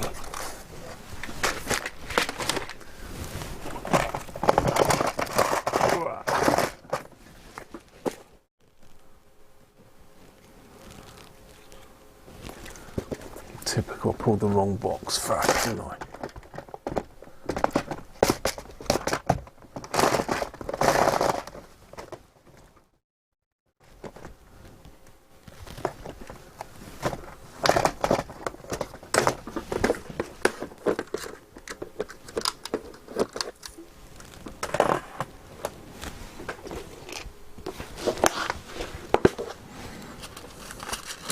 One half watt 220 left, look.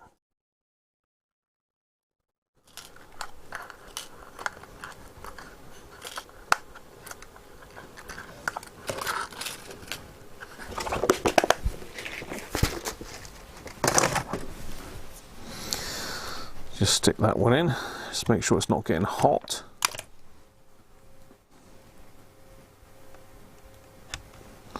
Because dissipating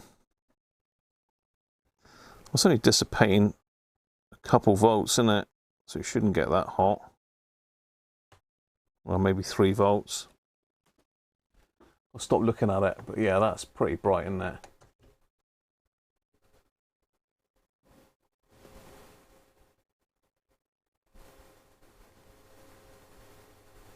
Harvey, how you doing, mate?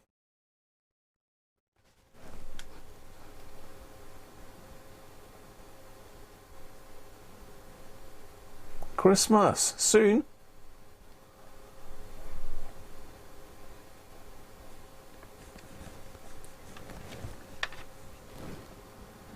Well, it's up to Chris, isn't it, Sean? It's his radio. Tesla headlamp.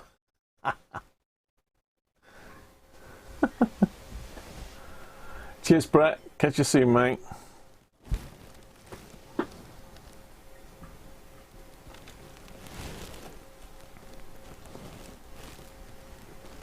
How are we doing for time anyway? It's 5:30. But better crack another beer, am I? I'm going to go with Wainwright's. The golden beer. Again, courtesy of John. So thank you, John, if you're watching.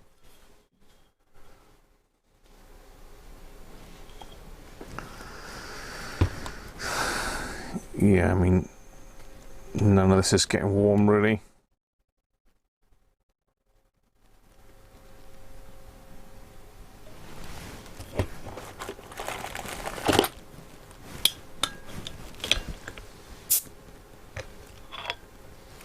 Your dinner's ready. You can sit and eat it and watch at the same time, can't you, Rob? Being that you're there on your own. What's going on? What's going on in the world?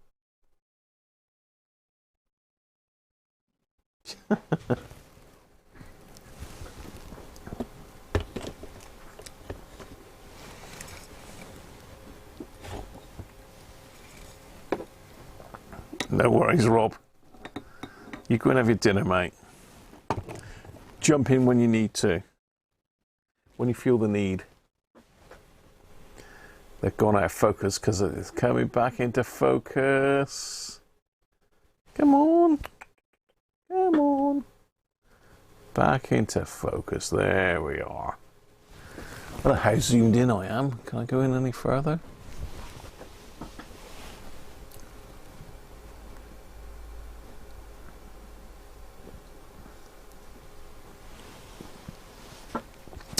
It's your radio, Chris. You have whatever you want, mate. Either will work.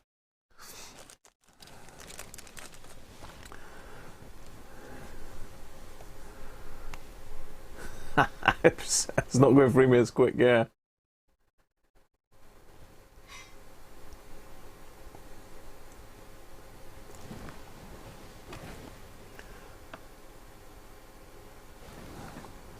So that's a 220.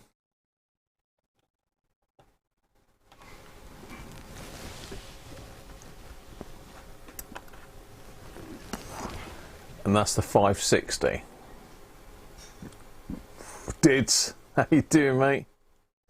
You got a low power box. What are you on about, Harvey? What are you on about? What's wrong with your box, Harvey?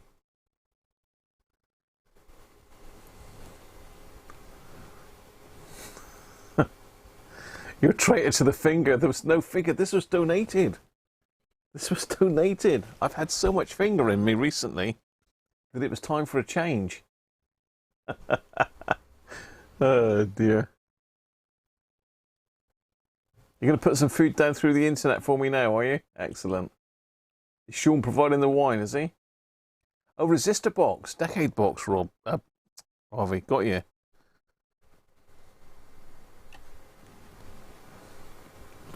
Got to put the two in parallel.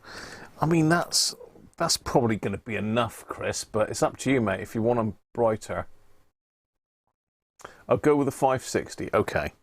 We'll go with a 560 then.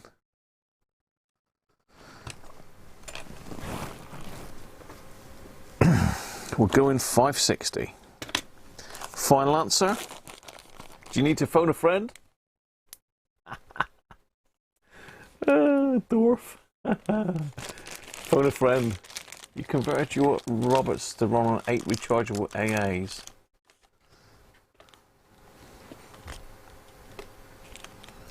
Yeah, that was 100. I'm getting confused as to... Right, so going with that setup there. That's it. I'm going to take that off because it's dazzling me now. I just keep seeing these spots before my eyes. Right, let's put that back in there. Put the 220 back up there. 560s were in there.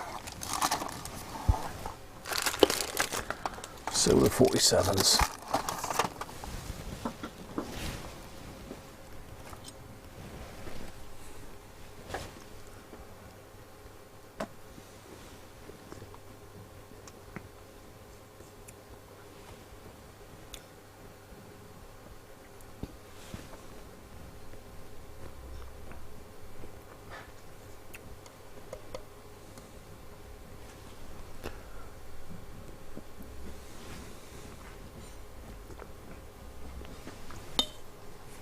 Danish, thanks very much, mate. That's nice, that Wainwright's beer. Okay, so this is how we're going to roll. Let's stick that one in with that other 220. I'm better put that back where it came from. This is how we're going to roll. Now we're just going to work out how we're going to do it. So it seems that the source is down here. So actually I could use that resistor as my link, couldn't I? If I use that resistor as my link across those two terminals, then I don't have to solder a link in. The resistor will be the link. If you see what I mean.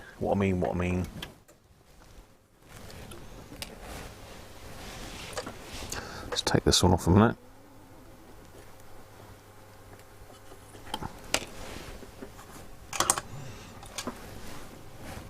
So you can see the little link I put in here. Let's get you around. Got everything tangled up with everything here once again. So yeah, difficult to see the link from that angle. Twang, there goes the bloody dial cord again. Oh, everything's tangled up with everything now. Right.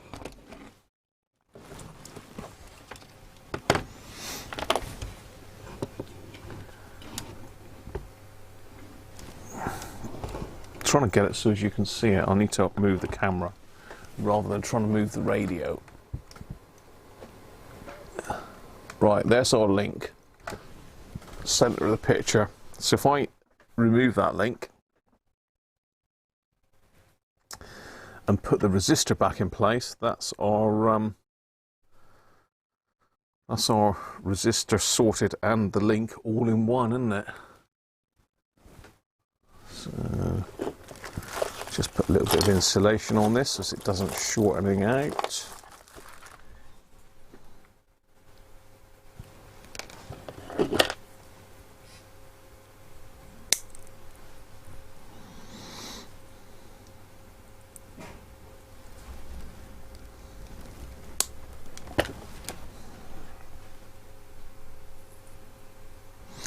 I'll leave the resistor standing sort of fairly proud.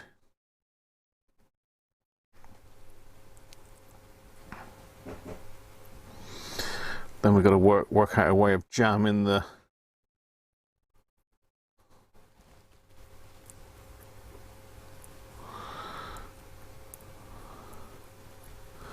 what I'm trying to say, jamming the LEDs in place.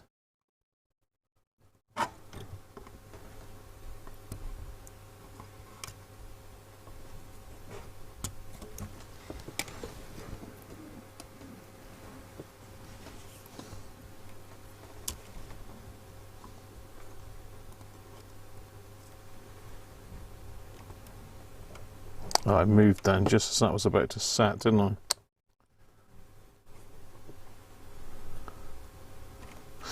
Now, I think what I want to do is get that sort of like that, I think. That'll be better.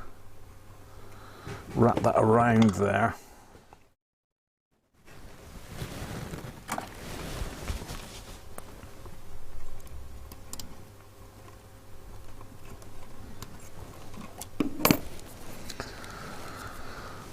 Drop a bit of flux on that.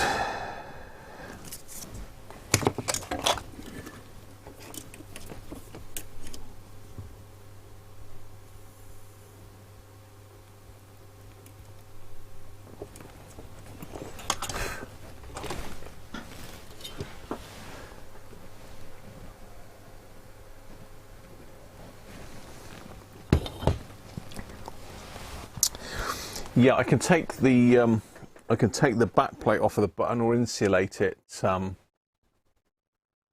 Anthony. That's a good call though. I had thought about that just now. I had that in the back of my head thinking, what am I going to do about that button? So I can either insulate the button so as it won't do anything at all.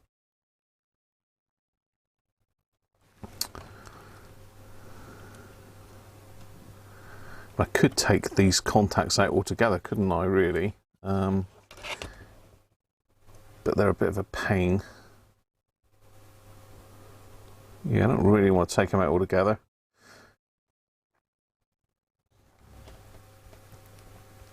Because I'd have to bridge the whole lot then.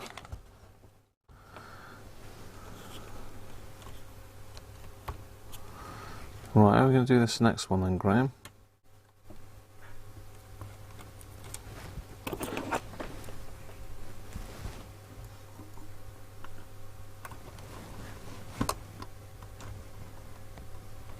Like that. I get to sit on there. I solder it.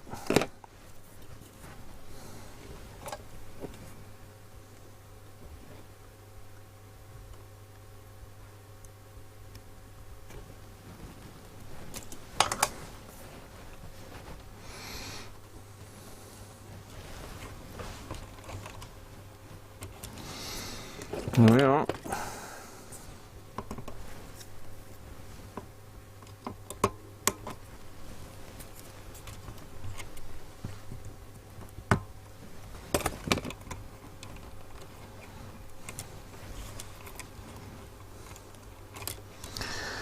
One LED conversion underway. Right, okay. That's that bit. Now we're going to work out how to jam these LEDs in here in the right way. So let me have a think. The power's coming in there. It's coming into the round bit. Then we've got flat bit to round bit to flat bit. So it's coming in this one first. So round to flat.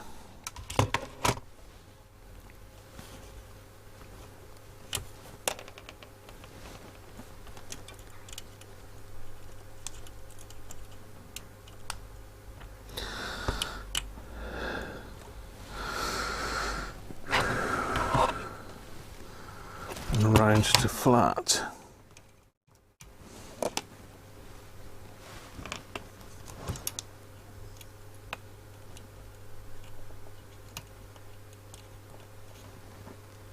Right, let's bang the power back on again. See if they come on.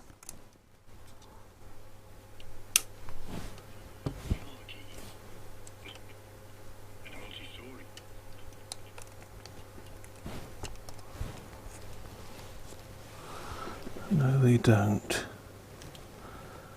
Is that because it's a rubbish connection?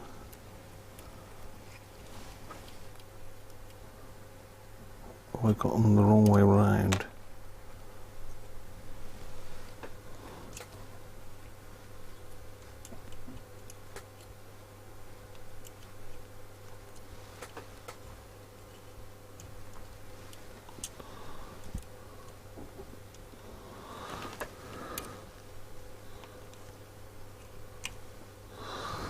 Okay.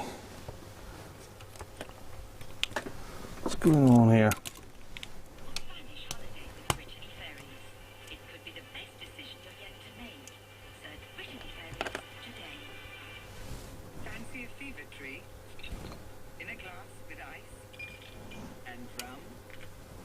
Okay. But I'm talking about Fever Tree ginger beer, made from 3 gingers to that perfect blend of freshness, sweetness, and spiciness.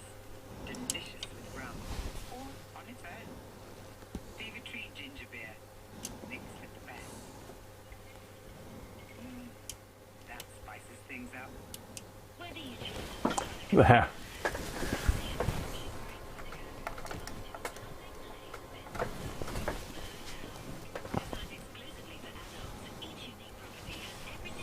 I don't think that's too bright. I've just got to get the height right.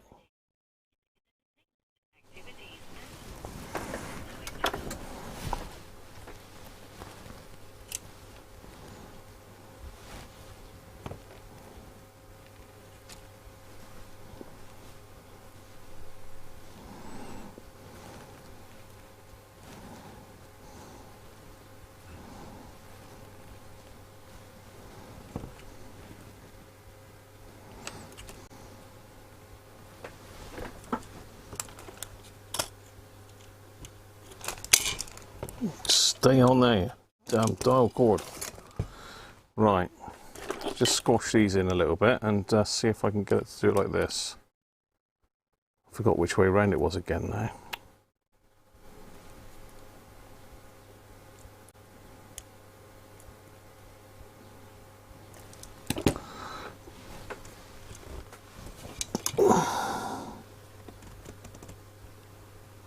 If I can get those so they're like a push, that's a tight push fit now.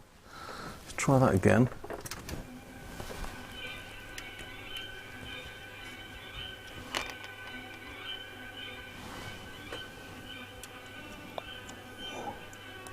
Yeah, that works.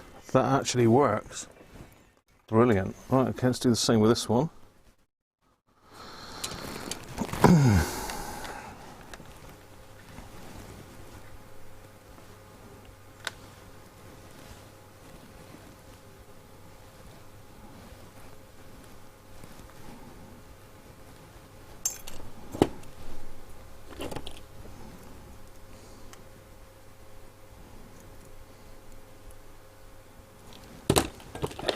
Just snip them off.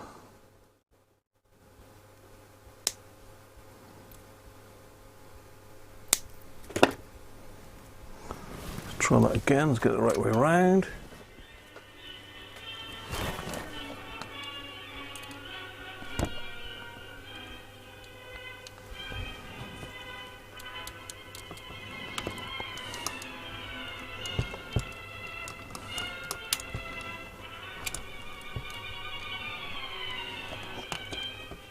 Cool. It's too tight, that one.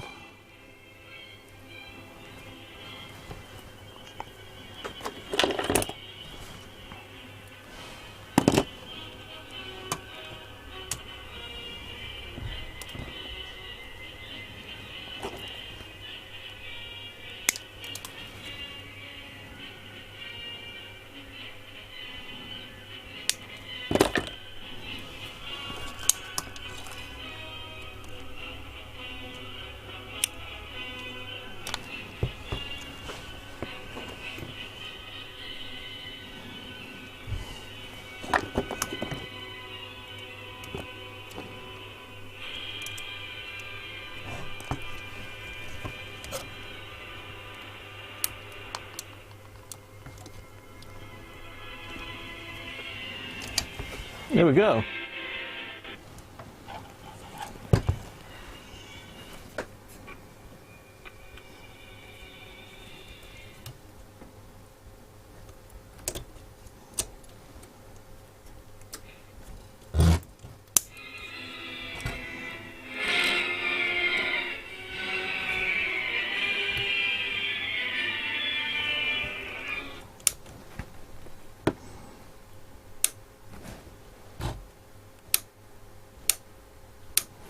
Let's see what they look like in the case.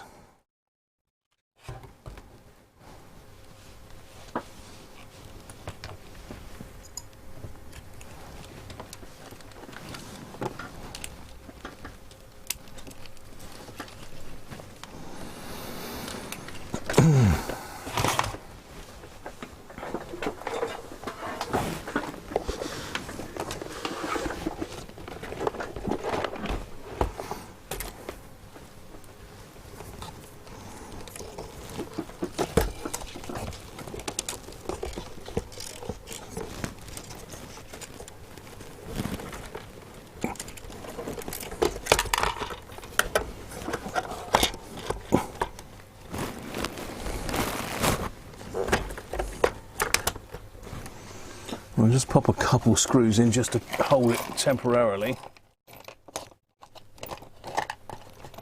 Can't remember which ones, I think these were the ones that were holding it.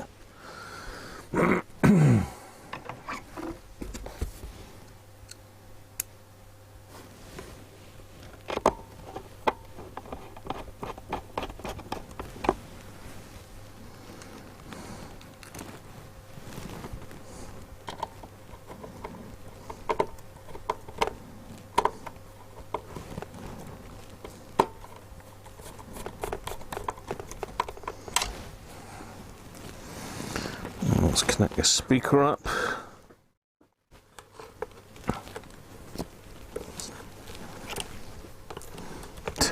power wires here and speaker wires and cut-off wires. It's carnage.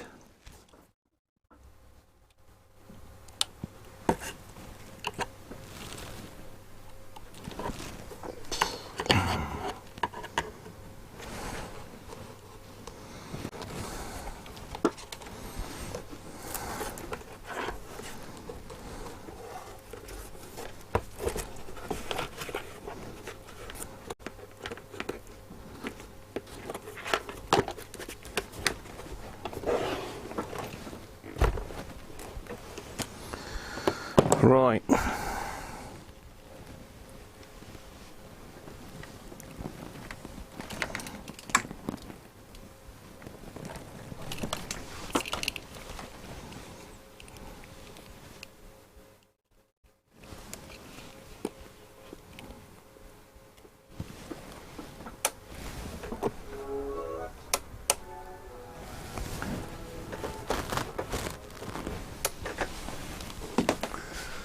Let's turn off some lights.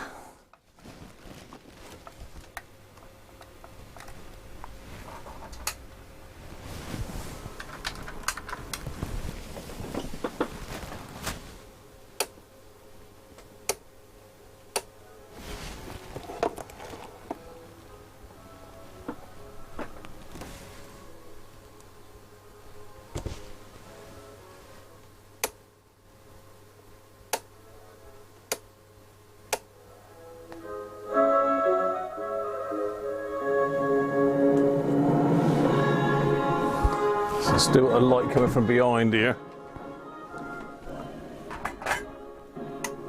It's better.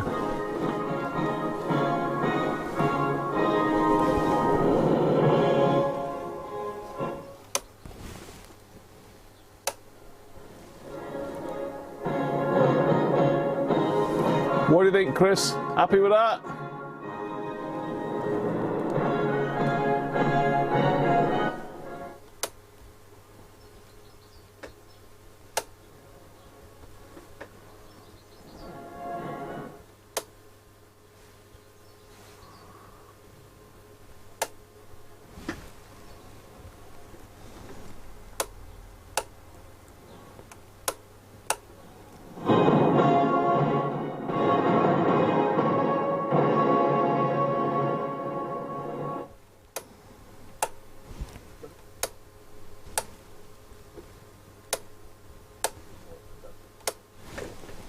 It's actually quite subtle. I mean, if you look up and underneath, you can see them. But if you're just looking straight on, well, obviously it's not dark now, but I think when it's night time, that'll shine up really nice.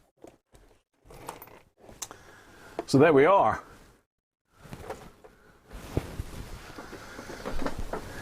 Let's put some lights back on the subject. Don't bother with the rear light now.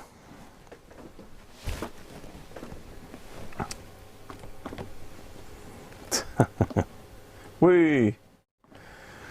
There, that'll do that, I think. Cheers, Anthony. Right, what are we going on about now? No one has sugar and milk.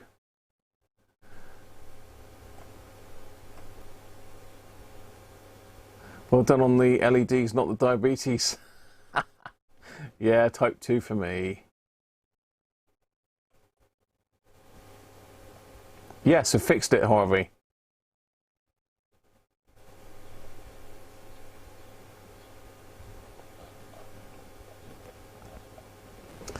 Just the antenna and power jack. Yeah, I mean, that should be easy enough.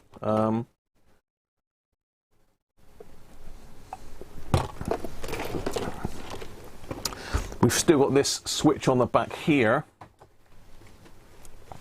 which we can have as batteries or external power. So I could use that switch and switch in a socket. Yeah,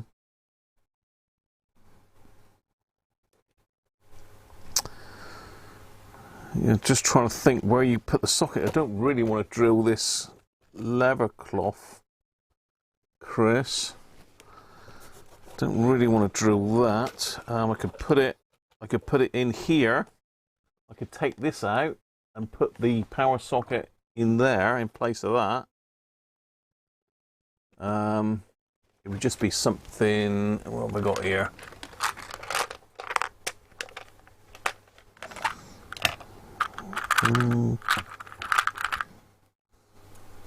Yeah, it'd be sort of like one of these, Chris. Just a 3.5 mil. Where's that bit of stuff gone? Yeah, just to take one of those, Chris, like that. So it's just a 3.5 mil barrel plug with a 1 mil hole, I think. I could stick that in place of that. Rich A, thanks very much, mate. See, I don't think that would look out of place in there. I could put a couple of little screws in it just to hold it in. And it gets rid of someone being tempted to try and wire it back up again, doesn't it? Plus it would... Yeah, it's the only thing is it's going to stick out there quite a bit, isn't it?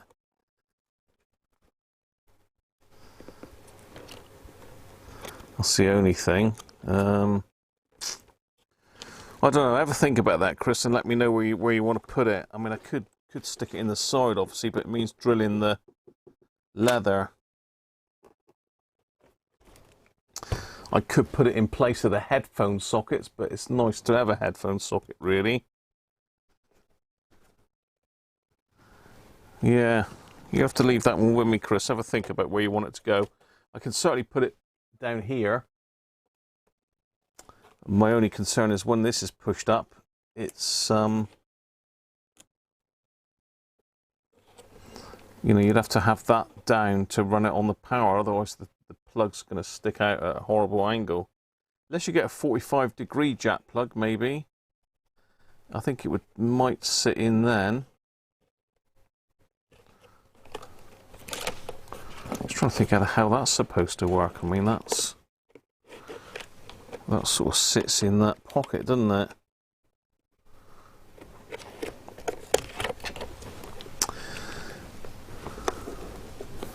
Yeah, you have to have a think about that, Chris. See where you go. Get a right angle plug. It's still going to stick out a fair bit, Banji. That's the only thing I'm thinking. It might be okay. It might be okay.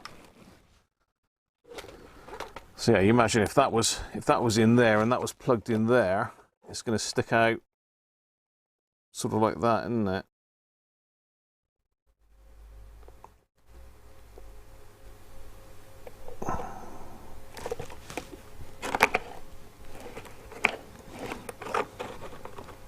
This has got to come out anyway.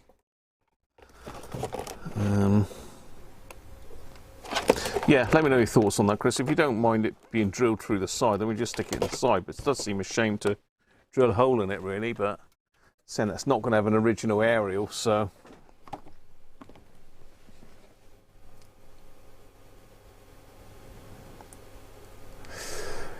If you take the AC-DC switch out, that'll stop you switching between batteries and the external power supply. It could be done, but it's a lot of hassle messing about with diodes and stuff, probably.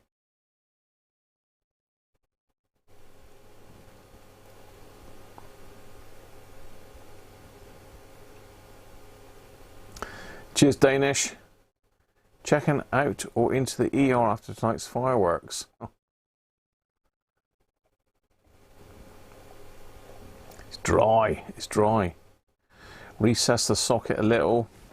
Yeah, it's only in this flimsy bit of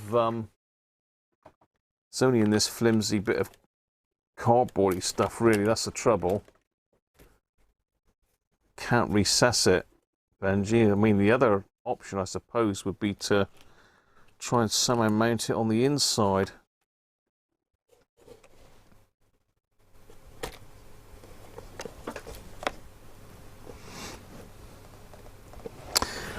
It wouldn't be out of place here, to be fair, along this top edge, because we've got cutouts already. It might be a bit of extra surgery to try and get it into this top trim. That might work. I just have to cut a slot out of this. There's nothing underneath at all. That might work, Chris. Stick it in this top piece. Where did it go? It's disappeared again. Yeah, then you sort of plug in from the top there, and that piece would sort of sit over here somewhere, perhaps. Be easier to wire into this switch then. I just need to drill out a hole and a couple smaller holes for the screws. Then I can hook you up with a long reach one of those. I think that's the best idea. I think that's the best idea, to mount it on this. That's a nice sturdy mounting point then. It's in with all the other switches, and that, I reckon that'll look quite neat. You know, I only need to drill a small hole big enough for the jack plug to go through. So the hole won't be much bigger than that. I think that'll look the neatest. Just in there. Just there, I reckon. In line with this one. I'll just drill a hole. I think that's the best bet. What do you think? What do you think, Chris? Let me know. Answers on a postcard. Well, I've gone... Well, it's actually bang on 6 o'clock. Look, I've done the official 4 hours. Cheers. Hey, how you doing, Lee? Didn't see you pop up there, mate. Liking the yellow badge. Gold badge, that isn't it? Gold. I think you were my very first channel subscriber, Lee. I don't think, apart from Rob's radio channel, I think it's only you and Rob that have been in today, Lee. Oh no, Derek Taffman's in. Derek's in, of course he is. Derek's also got a gold star. Rob's got a turquoise star, but that will change in a week or so, I think. I think they change every couple months, or every 3 months, I think, something like that.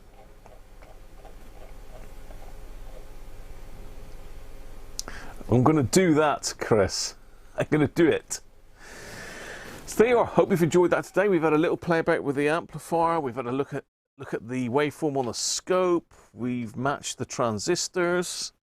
We've stopped the distortion. We've increased the volume, and we've done an LED conversion as well. So yeah, fairly productive. So just got to find Chris and Ariel, put a power socket in, and that should be that. Probably, will we do that next Sunday? Probably not. We'll get it done. Gavin, oh, Microscope Fund. Yes, thank you very much, mate. Thank you very much. Yes, I do need the microscope. And Rob's, of course, Rob, you're in. Another gold star.